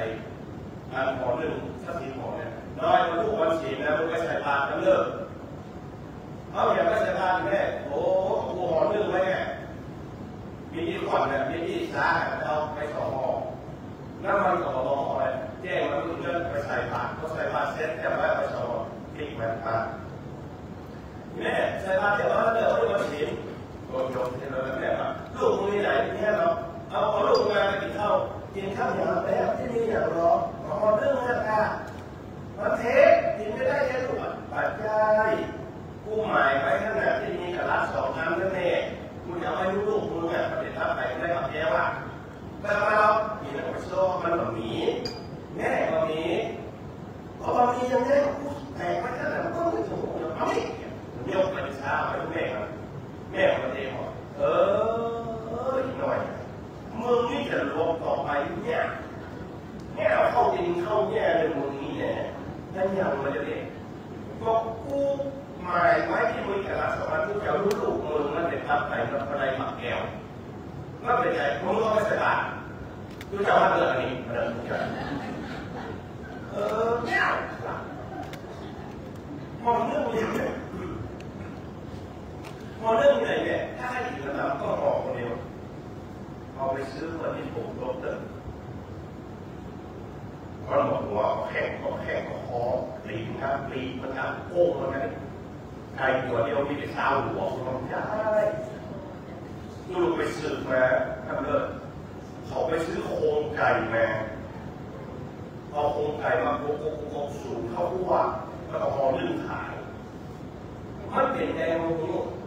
ปี้เอาขายห่อนึ่งเอานึ่งบอกกันเอาไว้ถ้าไปถามเลยพี่ครับอะไรแค่ถามเลยพี่มาลูกเป็นเรื่องหลักไปเลยก็ได้ละมีแต่ลูกเรื่องน้อยเนี่ยพี่น้องทั้งหลายการใช้ของออกให้เองมันต้องเรามีอ่ะถ้าเราอยู่ด้วยกันต้องรับกันด้วยกันพี่น้องรักกันไว้เกิดเราจะร่วมกันดินไทยเราจะทำไหนเราก็ไทยด้วยกันเชื้อสายประเพณีไม่มีกีดกันเกิดได้คนไทยนั้นคนคือคนไทยก็เมืองไทยมีอย่างมีชาติมีศาสนามีองค์กษัตริย์แล้วมีประเพณีทุกอย่างเขาก็ประเพณีเนี่ยอย่างพวกนี้ก็เป็นประเพณีที่เราโบราณที่เราหลายโอ้โหเมืองนอกเมืองนาหลายประเทศเมืองเราไปทานเนี่ยมันเป็นประเพณีที่สืบทอดกันมาแล้วศาสนาเราอยู่ได้เนาะถ้าเลยสรุปผู้ฟังได้ท่านเกษาลงมาหน้าฐานระดับโจทย์ที่เท่าเขาแม่พี่เขาตอนนี้เนี่ยเส้นผมอยู่ยังหัวเนี่ยนั่นที่ทำประชาหลายคนหลายครับเวลาก็เดี๋ยวก่อนจะท่านดูเลยคนที่อยู่กับแถวผ้าเนี่ยผ้าภาษาเนี่ยน้องคอคือกับนะไปบอกว่าเกษาเนี่ยก็คือเส้นผมเนี่ยต้องโกนก่อนนะเวลาอยู่บนหัวเราเดี๋ยวบนงานเดี๋ยวเราต้องใส่ถ้วยใส่ช้อนใส่แก้วพอมีคนเห็นท่านเลิศทุกทีอเมริกาทุกประมาณ4 ครั้งแล้วท่านผมมีคนไปอเมริกาเส้นผมนี่ผัดได้เลยนะอยู่แค่สั่งปิดน้ำขึ้นลงขึ้นศาลแล้วถ้าเส้นผมเราใส่อาหารที่ไหนไหนบอกฟังนั่นคือคนหมายครับว่าแต่เขาอยู่ไหนเส้นมันแง่ของแง่มันอยู่บนหัวแต่มันต้องใส่แก้วให้มันกินครับแง่อะไรอย่างอย่างพวกเราก็มองกันกินนะมันจะมีเส้นเบอร์เส้นผมมีขี้อยู่2 อย่างเพราะว่าขี้หางแกกับขี้ไข่หัว2 ที่ตามลงมาด้วยเดียวเลยตาเพราะว่าขี้ตานี่ด้วยเดียวแต่หน้ากลับท่านเราต้องเชื่อทุกลุงท่านต้องนั่งกินข้าวด้วยกันต่อแหกจานละคุณแล้วก็แกขี้ตาพูดแล้วยกข่าวเลยพ่อวันที่เรียนครูห้องนะห้องการ6และการขี้ตาเนี่ยแล้วตาป่าเขายกแยกป่าดูเกมป่าดูเพลงเราทอดลูกขี้ตาเด็กนะเราจะเข้าตากันอยู่ทั้งไหนก็ทั้งตาก็ทั้งหัวมาดูทอดแห้งๆโขกลำกินเข้าหมอแล้วหัวคนไข่ลำไข่กินบะหมี่เนาะในทางที่ตาในห้องน้ำห้องขี้มูกในห้องขี้เตอร์ขี้มูกกับขี้เตอร์เนี่ยมาด้วยกันตั้งแต่เกิดจนตาย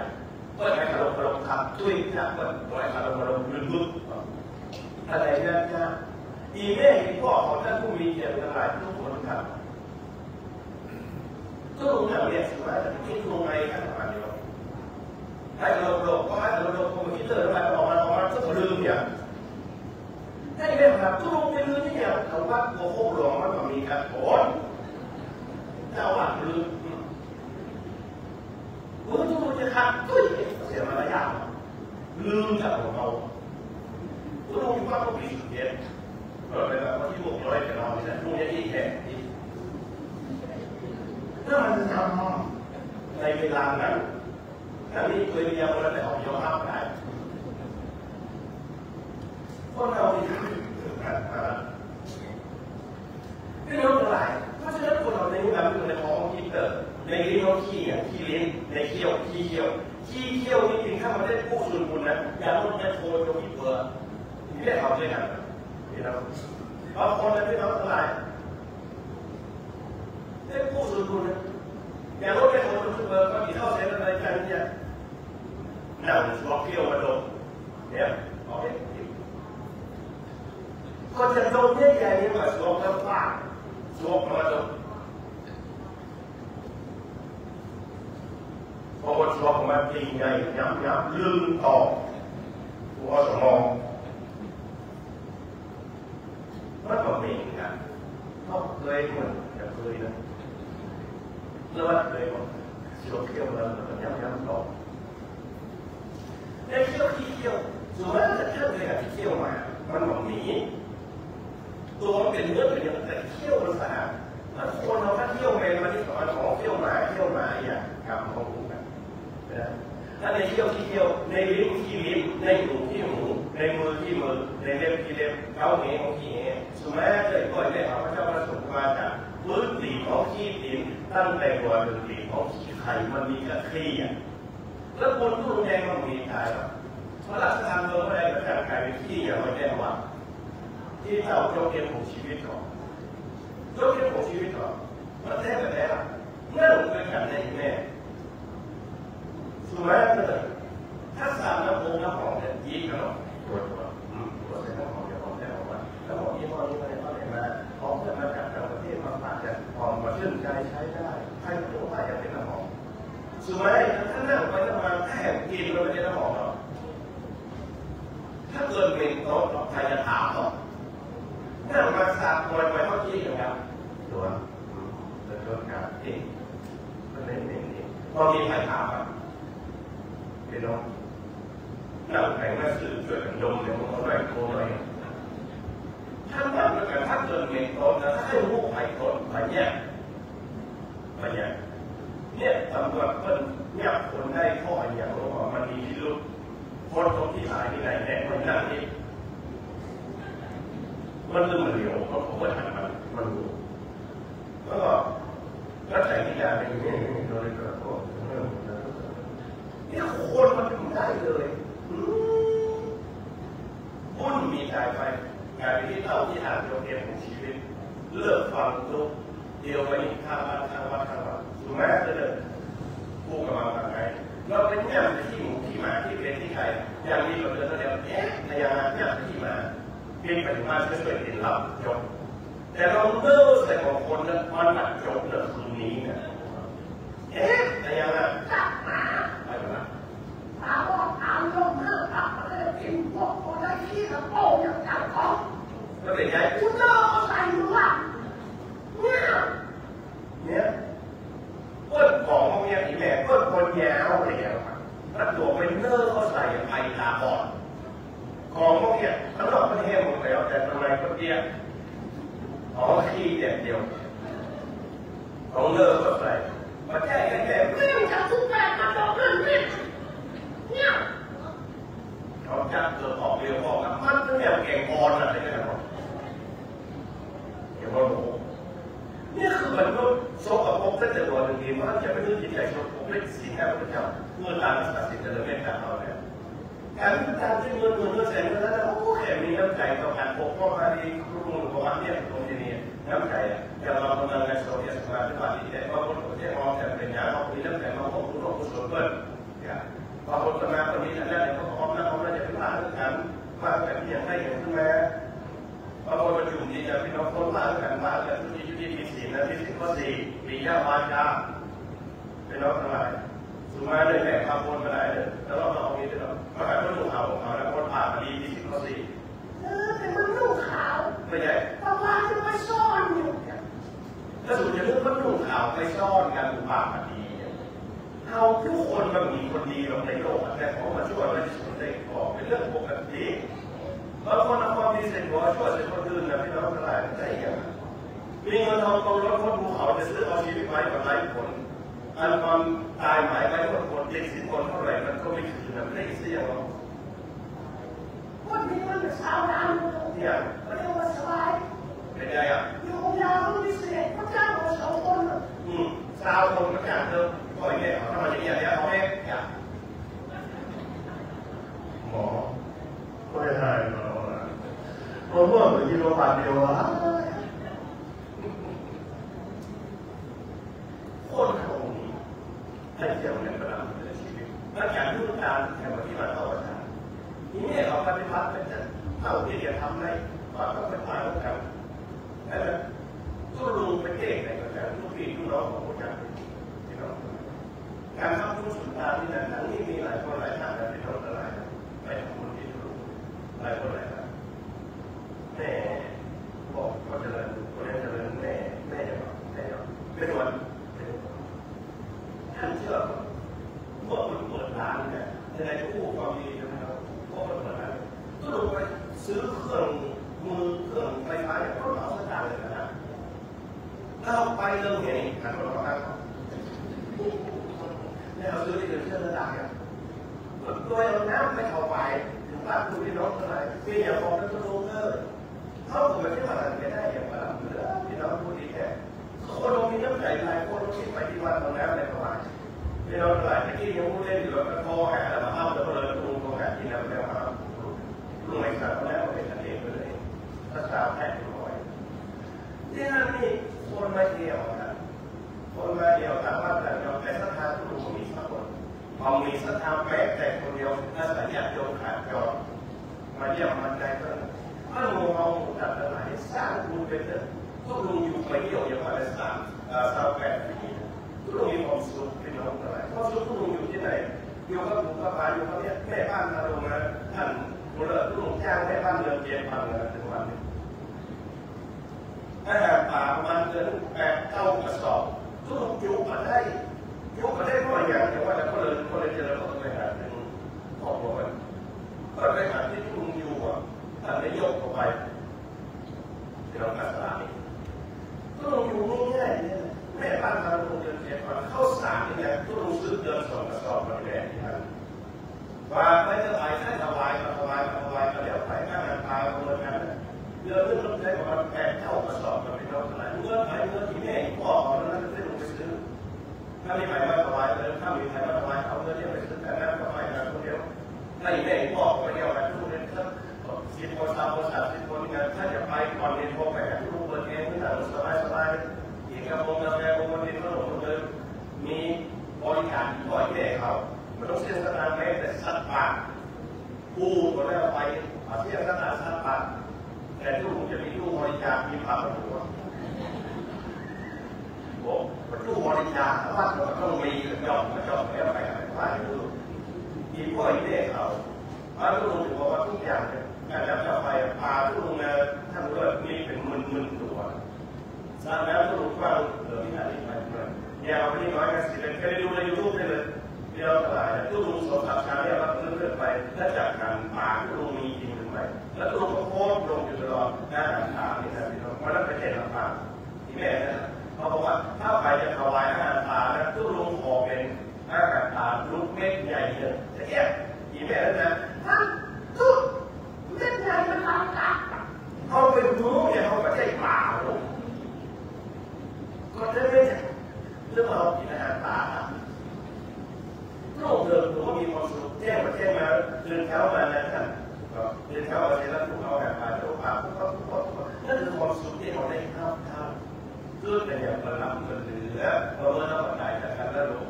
ก็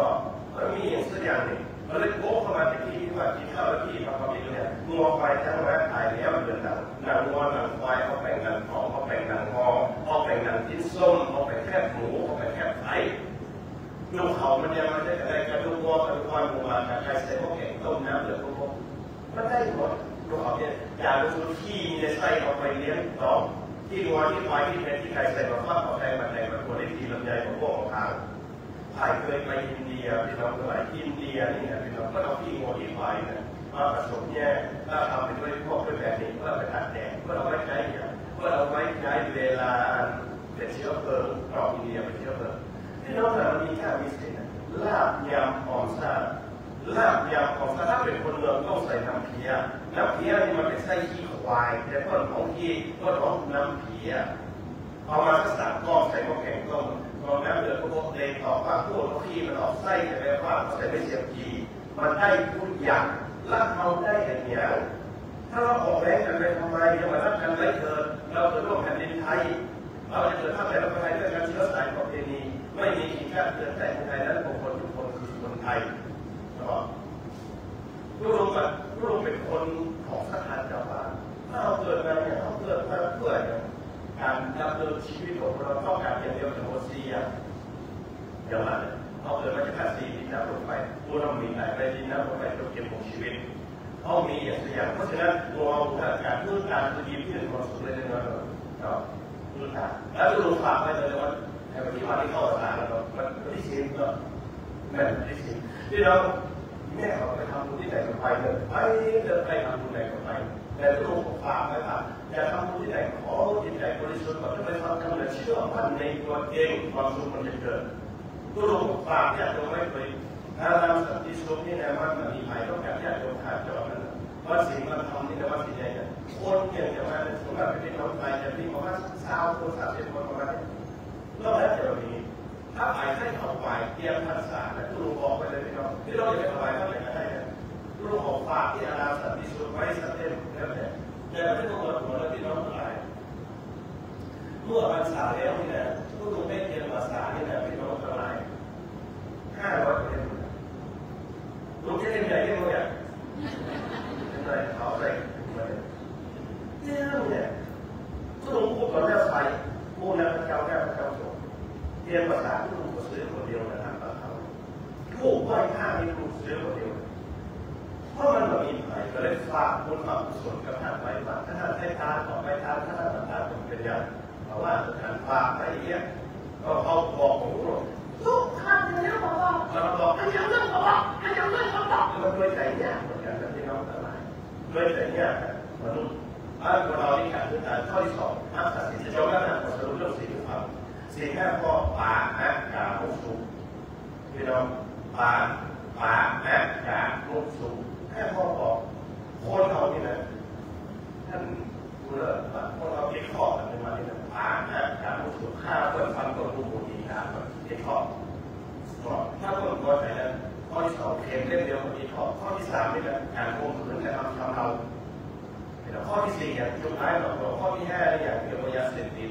และคนเราไม่อย่างสักอย่างที่เอาในขอทุลุกมาขอทุลุกมาขอคนใดทุลุกออกไปทุลุกเป็นรูปไม่หันมาหมดไม่สารทุลุกเข้าไปมาสามอย่างองค์กรอย่างวัดเชียงใหม่ทุลุกออกไปมาสารจากวัดเชียงใหม่ทุลุกขึ้น6 ครั้งแล้วนะสารละคน3 ครั้งเลยสารเพียง3 ครั้งของไม่ได้หมายสารนะแต่อบรมเจ้าหน้าที่3ก็คือเป็นผู้ที่แก่แล้วท่านที่ยังอยู่ตรงนี้เพราะฉะนั้นทุกไปแบบครอบทุกก่อนทุกเขาเลือกความเนี้ยมันเอารู้ว่าคนเราทุกวันมันมีอย่างเอาสิ่งพุทธเจ้าแค่ขอทั่วโลกเขาพูดสิ่งแค่ขอแต่คนบอกว่าสิ่งก็แบบกฎหมายบ้านเมืองถ้าเป็นที่ข้อรับทราบเป็นข้อคงคือที่ข้ออยู่ท้ายแบบลงที่ข้อพอเซ็นเตอร์ที่เนี่ยมันจะมาได้ถูกกระโดดแต่ถูกกระโดดมันไม่ได้ที่เราทำไมเพราะบนความถูกมันจะถูกเป็นพอการของลงแบบที่เราขอสถานการลดเดี๋ยวเราคิดไปถึงบ้านเราพวกเราจะไปทำบุญซื้อของไปฝากสถานการลดมึงยังบอกมีมึงยังพาใครมาซื้อรถมาฝากตัวลุงเนี่ยที่เราทำไมหรืออะไรแบบนี้เนี่ยที่เราถ้าทำงานในประเทศไทยแต่ว่าจะไม่รู้ข้อมูลศาสตร์เรื่องนะครับรถฝากระหว่างลูกถ้าประเทศที่ไหนขอฝากเรื่องสินข้อ4ไม่ทำคือคอเซ็นเตอร์อาจารย์ปานนี้เนี่ยทุกทีเรามาครับโดนไป20,000 เยนเลยนะครับลูกเนี่ยรวมแง่จุ๊บจะเอารถโฟกสวาเก็บการเก็บร้านอะไรทุกเรามาถวายแล้วขอ20,000 เยนเขาได้20,000 เยนตั้งแต่กับเก็บร้านมาแน่เราเอาไปมาเว้ยกว่าหันก็หอดตรงนี้เนี่ยปูเราท่านอะไรก็เล่นปูอาจารย์โยนอะไรโดนพ่อพี่น้องจะไม่นี่กำเนิดทำไทยไงค่อยเม่เลยนี่คือสิ่งข้อ4กับที่ยามาจาอันเราอยู่ที่ไหนปูกันโลกโจกันพอว่าเขาเรียกว่าอะไรที่นี่เกิดที่เก็บแล้วข้อที่5เรื่องยาเสพติดพี่น้องอะไรพ่อเด็กนะสมัยก่อนจะต้มเหล้านะสมัยท่านเป็นผู้นำจะต้มเหล้าสำรวจยับนะฮะต้องต้มในโค้งนะครับตอนนี้เรามาต้มกับพวกว่าที่ไผ่มาย่างรู้ก็อย่างก็คนต้องทำอะไรอันที่2แล้วข้อที่2เราจะเอากัญชาใส่พวกแกงพวกนี้ใส่คนเดียวเนี่ยลงทดสอบเราเรียกว่าตีกัญชาลงไปเทศไม่สอบที่ก็ขายกัญชาที่นี่มีกัญชามีใบกระท่อมมีน้ำกระท่อมน้ำกัญชาขายนะครับแล้วเขาจะว่าเนี่ยเขาจะโทษไหนเขาจะโทษไหนเราซื้อดีก็รู้พูดตัวแล้วไปก็ลงไปเทศมาพูดได้กัญชาแค่นี้นะครับเพราะว่าเป็นกันเองกัญชาแล้วบุหรี่กัญชาซาวมวนยังมีอยู่นะเพราะมันบอกว่าถ้าทุลุงเป็นไซนักอะไรแบบทุลุงสูบแล้วโทษในพวกนั้นแต่เอาเป็นอย่างเพื่อความที่เขาทำแบบนี้นะแต่ก็ถือว่าสิ่งเหล่านี้มันถูกต้องแล้วมันพูดเลยมันเป็นอย่างแต่ทุลุงเป็นอย่างทุกเรื่องสูบมีฮะถ้าว่าจะได้เอาเงินเดียว ระดับการพี่น้องอะไรแล้วละครเรียนเทศจะต้องรูปอบรมนักศึกษาที่นึงครับรูปอบรมที่ผู้ของความเสียหายแล้วก็เรียกว่ารูปครับสิ่งเหล่านี้มันถูกต้องตามกฎหมายเขาหัวจะพูดไงอะไรอย่างเงี้ยมันถูกต้องตามกฎหมายเราเลยบอกว่าพยายามมันถูกเลยว่ามันถูกต้องตามกฎหมายว่าจะไปโทษพ่อกับแม่อย่าไปโทษพ่อกับแม่ตัวมาที่เป็นคนที่มาเสียคนที่มาที่เสียโทษพ่อกับแม่พ่อแม่ไม่สอนลูกมีการซื่อสัตย์ตรงนี้สังคมต่างๆที่สอนลูกจึงมันมีของความเปิดโทรศัพท์มาหาคนฆ่ากันยังไงรักทรัพย์ยังไงพี่น้องทั้งหลายพวกคืนยังไงในขั้นหมดนะพวกคืนในขั้นหมดยุคร้ายหลอกลวงในหมดยาเสพติดทุกชนิดในขั้นหมดอันนี้เป็นตัวอย่างดีของสังคมจึงมาเดียวนี้นะขอแม้จะพูดในนี้นะทุกทีเราโอ้สิ่งเราลงไปพอปั๊บมันพอมีกันอย่างนี้เนี่ยพี่น้องทั้งหลายพอรู้ว่ามันปล่อยมันจะได้แล้วประเด็นที่คุณได้ข่าวมันจะแย่มันแย่หัวนะมันจะเป็นนักผู้ประสบจอบมันเลยว่ามันจะเป็นไปได้กับที่ทุกคนบอกว่าประเด็นการค้ามันจะห้ามอะไรค่ะมันจะเป็นไปได้แบบไหนเป็นไปได้ผ่านมันจะห้ามเราแล้วตรงนี้เนาะเขายาวไปจับอาจจะสอนเราเลยรู้ไม่ได้หรอที่เรารู้ว่าสอนอะไรสอนว่ารู้ห้ามมีมันห้ามได้แต่มันเนี่ยเพราะว่ามันซึมซาบเข้ากับเยาวชนมันซึมซาบเข้าสังคมด้วยเพราะว่าที่รู้บางทีนะรู้ลงที่ก็แค่แค่นั้นเวลาว่า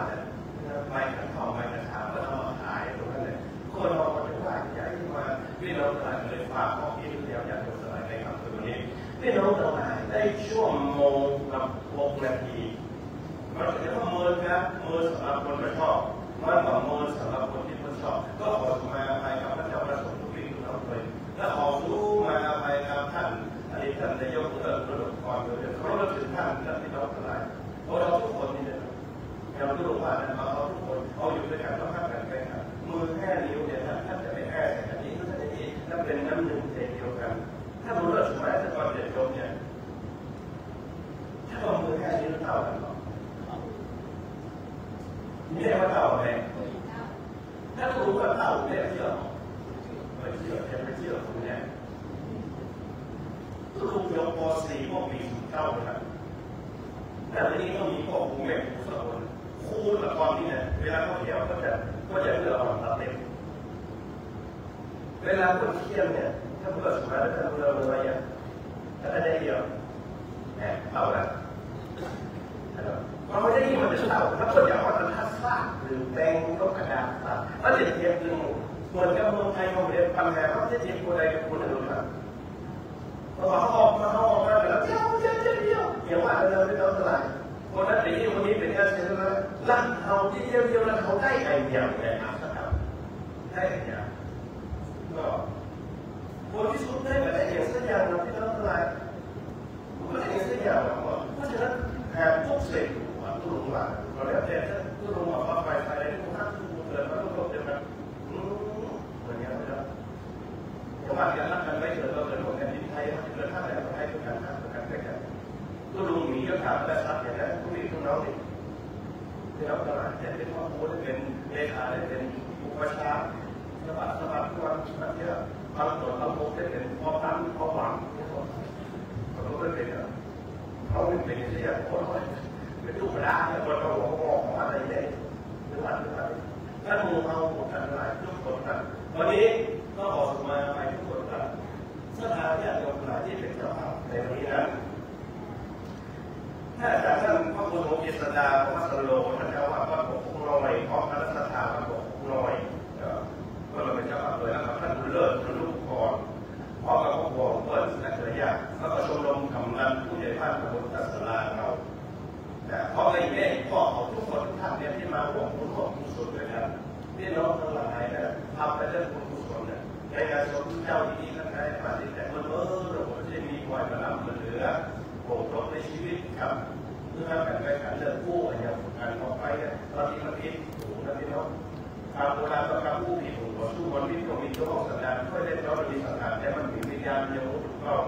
ฟอดกันไปเสียงกันทีข้องแข่งกันอะไรกันเอาประชาชนคนเอาแค่ข้างมีแต่ละสันใดก้าวผู้ผิดหูมันจะออกมาแต่แต่งอะไรกันมาเรื่องเจ้าแล้ววันนี้ผู้เขาต้องขอมาเจ้าระสงฆ์พี่น้องตลอดถึงพ่อแม่เขาถ้าผู้มีเกียรติทั้งหลายงานมีข่าวสื่อสารทั้งหลายที่ได้มาร่วมงานอันจำอะไรที่อาตมาว่าเป็นผู้รู้สารได้ตายออกไปแต่ห้องเล่นห้องจะได้พอสุมาไปเจ้าระสงฆ์พี่น้องโดยแล้วพอสุมาทำไปกับท่านผู้มีเกียรติทั้งหลายด้วยบุญกุศลที่ท่านทั้งหลายได้กระทำไปในครั้งนี้นั้นท่านตั้งใจทำบุญสุดท้ายได้เกิดยังเกี่ยวกับดวงวิญญาณของลุงแดงสุธรรมโมหรือหลวงพ่อพระครูสุมงคลรัตน์พี่น้องประกาศไปอย่างเป็นวันเป็นวันพ่อด้วยอายุประธานคน94และพรรษา50พี่น้องและประกาศไปอย่างเป็นวันเป็นวันพ่อและให้หมู่เอาทุกท่านอะไรทุกคนทุกท่านมันจะได้ทำบุญสุดท้ายเป็นครั้งหนึ่งแต่ก็ได้หมู่มาช่วยกันพอเจอกันไปท่านบุญกุศลในวันนี้ตัววังใจเป็นอย่างยิ่งมากคงจะไม่รอดไปถึงจิตใจดวงวิญญาณของลุงแดงของหมู่เอาทุกท่านอะไรเป็นที่ท่านของสถานชาวบ้านที่ท่านของพระเจ้าประสงค์ทุกพี่น้องและทุกคนที่มีต่างสารผู้รู้ปานหนังแก่ตันยุคตะเวทีตัดที่พอสมควรแก่เวลาพระยุติลงคงไว้แต่เพียงนี้เอวังก็มีด้วยประกาศานี้สาธุสาธุสาธุเป็นตาหลวงพ่อพระครูใบดีกาสมศักดิ์ปิยมโนเจ้าสำนักอารามสันติสุขในเมตตาแสดงพระธรรมเทศนาในค่ำคืนวันนี้เป็นที่เรียบร้อยในระดับต่อไปจะเป็นการต้องประเคนจตุปัจจัยในยธรรมการเทศแต่ก่อนที่จะได้ถวายการเทศจะได้ถวายการพระพุทธก็ได้ขอเจริญพรคุณกำธรพุทโธได้เข้าต้องประเคนจตุปัจจัยกับพระพุทธที่ก็ปลูกบูชา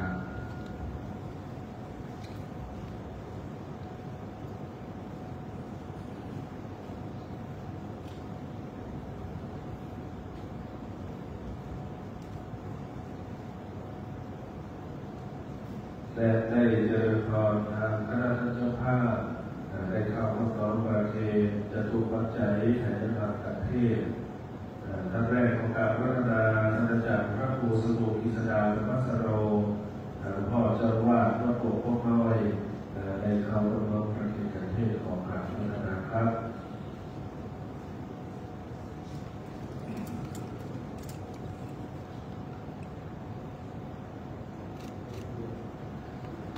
และคณะที่สองเจริญพรคุณสมพรสุวัฒนาทิพย์ได้เข้ารับน้อมประเคนประเทศ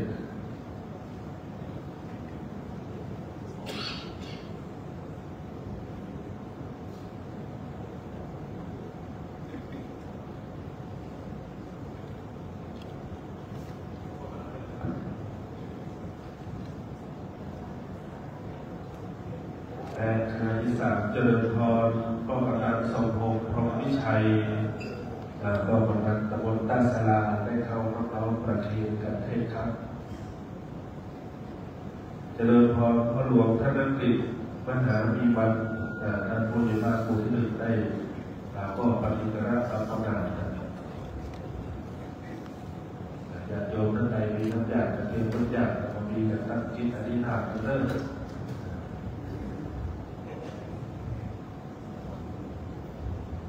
พี่น้องทั้งหลายทุกคนนะอนุโมทนากับ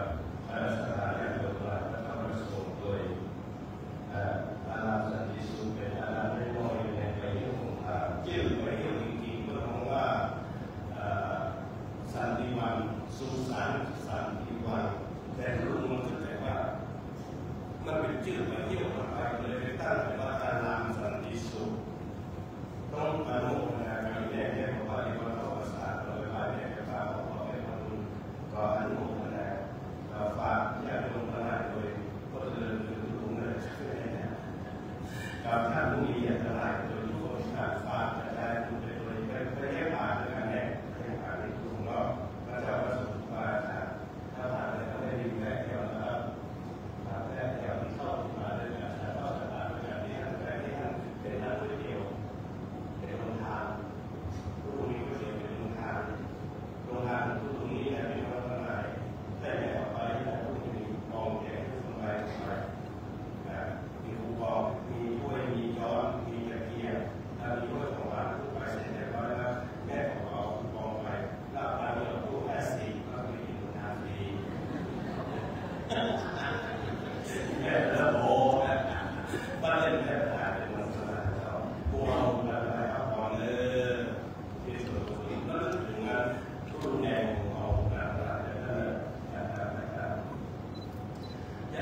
ปริวาราภาปริเวติสังรังเทวเมวะอิโตทินังเตชะนาภูตกติ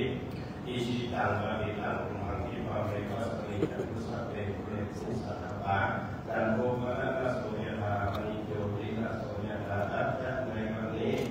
ถ้าสัตยะเป็นอะไรถ้าพระประสงค์ครูบาอาจารย์ทุกที่ทุกน้องเราในการองค์การอริยธรรมตรงนี้เหตุอะไรที่ได้เกิดนาภูมิมาได้เกิดนาภูมิมาอาศัยอย่างนี้บาลีเสียงประเพณีอดีงามเป็นปากัสรุปองค์ไฟทุกแต่งแบ่งของน้ำนำมันยังก็ตอบดอกไม้กับเทียนเป็นไปด้วยจตุปัจจัยใจเนี่ยตามมันตรงนี้มาถวายเป็นทานอุทิศส่วนกุศลไปถึงหลวงพ่อท่านก็ผู้สุมงคลรับหรือว่าตู้แดงของกองมุตันตรายคือว่าพิธาโมทนาเอาขอส่วนกุศลที่ลูกหลานญาติกาผู้ศาสนาญาติพระเจ้าประสงค์ได้จะทำกันในวันนี้และเราพระเจ้าไปเข้างานกับเรามาปฏิบัติสัมภาระและเรามารับในข้อที่นับเป็นสิ่งประการนั้นถึงจะมีแต่ที่ดีโสยติธรรมโมยายังนิทาสิโตเปตระจักรตาปุระลาภลัญญาภิอุณมนุปตินังตรงนี้ปุญญังปัสสุตังอนาปกันติสัพพิติโยสัพพะโลโกอายุวันโนสุขังปะนา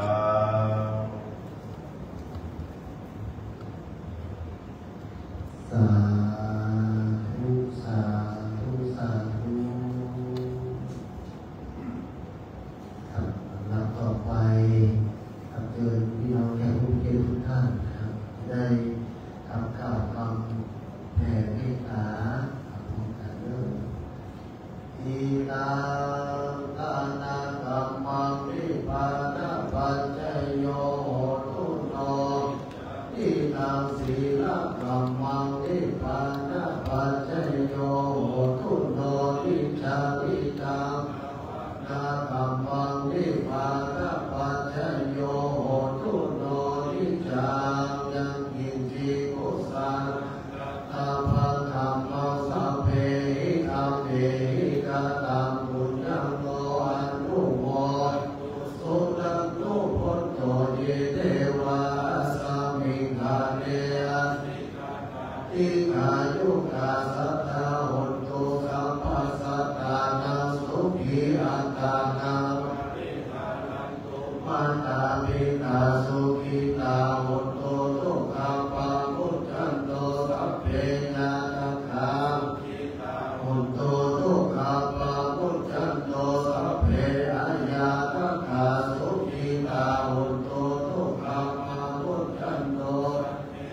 สัพเพนะขาสัพเพเปตาสุขิตาหุนตุทุกขาปังพุทธันโตสัพเพนะขาตาสุขิตาหุนตุทุกขาปังพุทธันโตสัพเพเทวาสุขิตาหุนตุทุกขาปังพุทธันโตสัพเพอาจาริโยปัจจยาหุนตุทุกขาปังพุทธันโตสัพพะสัมปตินาสัพพิจันตุโหกายเยนะวาจายะวะเจนะสาวาพุทเทกุกัมมังปะกตังวะยายังพุทโธปฏิฆานันตุอัจฉยันตังอาตะเลสังวริตุวะพุทเทกายเยนะวาจายะวะเจนะสาวาธัมเมกุกัมมังปะกตังวะยายังธัมโมปฏิฆานันตุอัจฉยันตังอาตะเลสังวริตุวะธัมเมกายเยนะวาจายะวะเจนะสาวาสังเฆกุกัมมังปะกตังวะยายังสังโฆปฏิฆานันตุอัจฉยันตังอาตะเลสังวริตุวะสังเฆจัตตารโอมาสันติอายุวันโนสุขังพลังสาธุสาธุสาธุ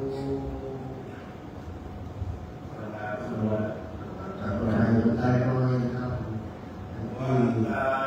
วิวันเตสัพพังอปาดานังสามาทะเวพันเตมะยังกัตตังบุญยังสามินานุโมทิตาพังสามินากัตตังบุญยังไมตาตาพังสาธุสาธุอนุโม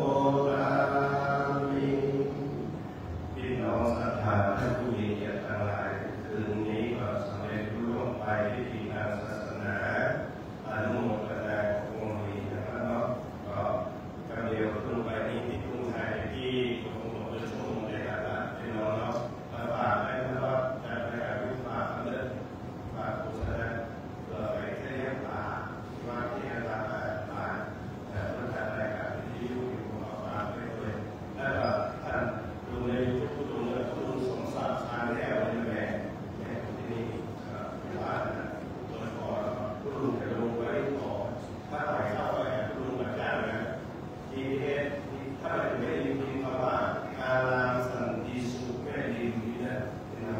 ประเทศบาลบุรีรัมย์ท่านเคยไปไหมใช่ขอบคุณนะโมทนาเด้อครับในนามคณะสงฆ์คณะศรัทธา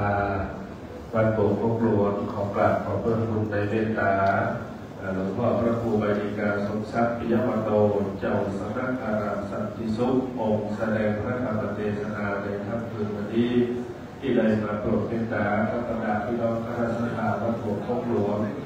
ในค่ำคืนวันนี้ในการบำเพ็ญของกฐกุศลที่จะดวงวิญญาณของหลวงปู่พระครูสุมงคลรัตน์หลวงปู่แดงสุธรรมโมขอกราบขอบคุณในเมตตาท่านอาจารย์พระสรุปอิสดาพระพัสโรหลวงพ่อเจ้าอาวาสวัดโป่งพกน้อยพร้อมทางอนุโมทนากับคณะศรัทธาวัดโป่งพกน้อยและคณะศรัทธาทักษะที่ชนทั้งหลายได้อนุโมทนาทัพผู้เลิศผู้รู้ประกอบพร้อมด้วยกับคณะครอบครัวญาติธรรมทั้งหลาย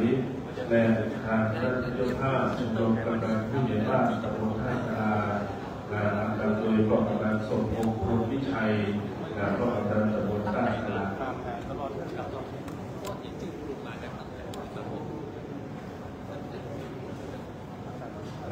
คาบรรดาท่านนายโยมท่านสาธุชน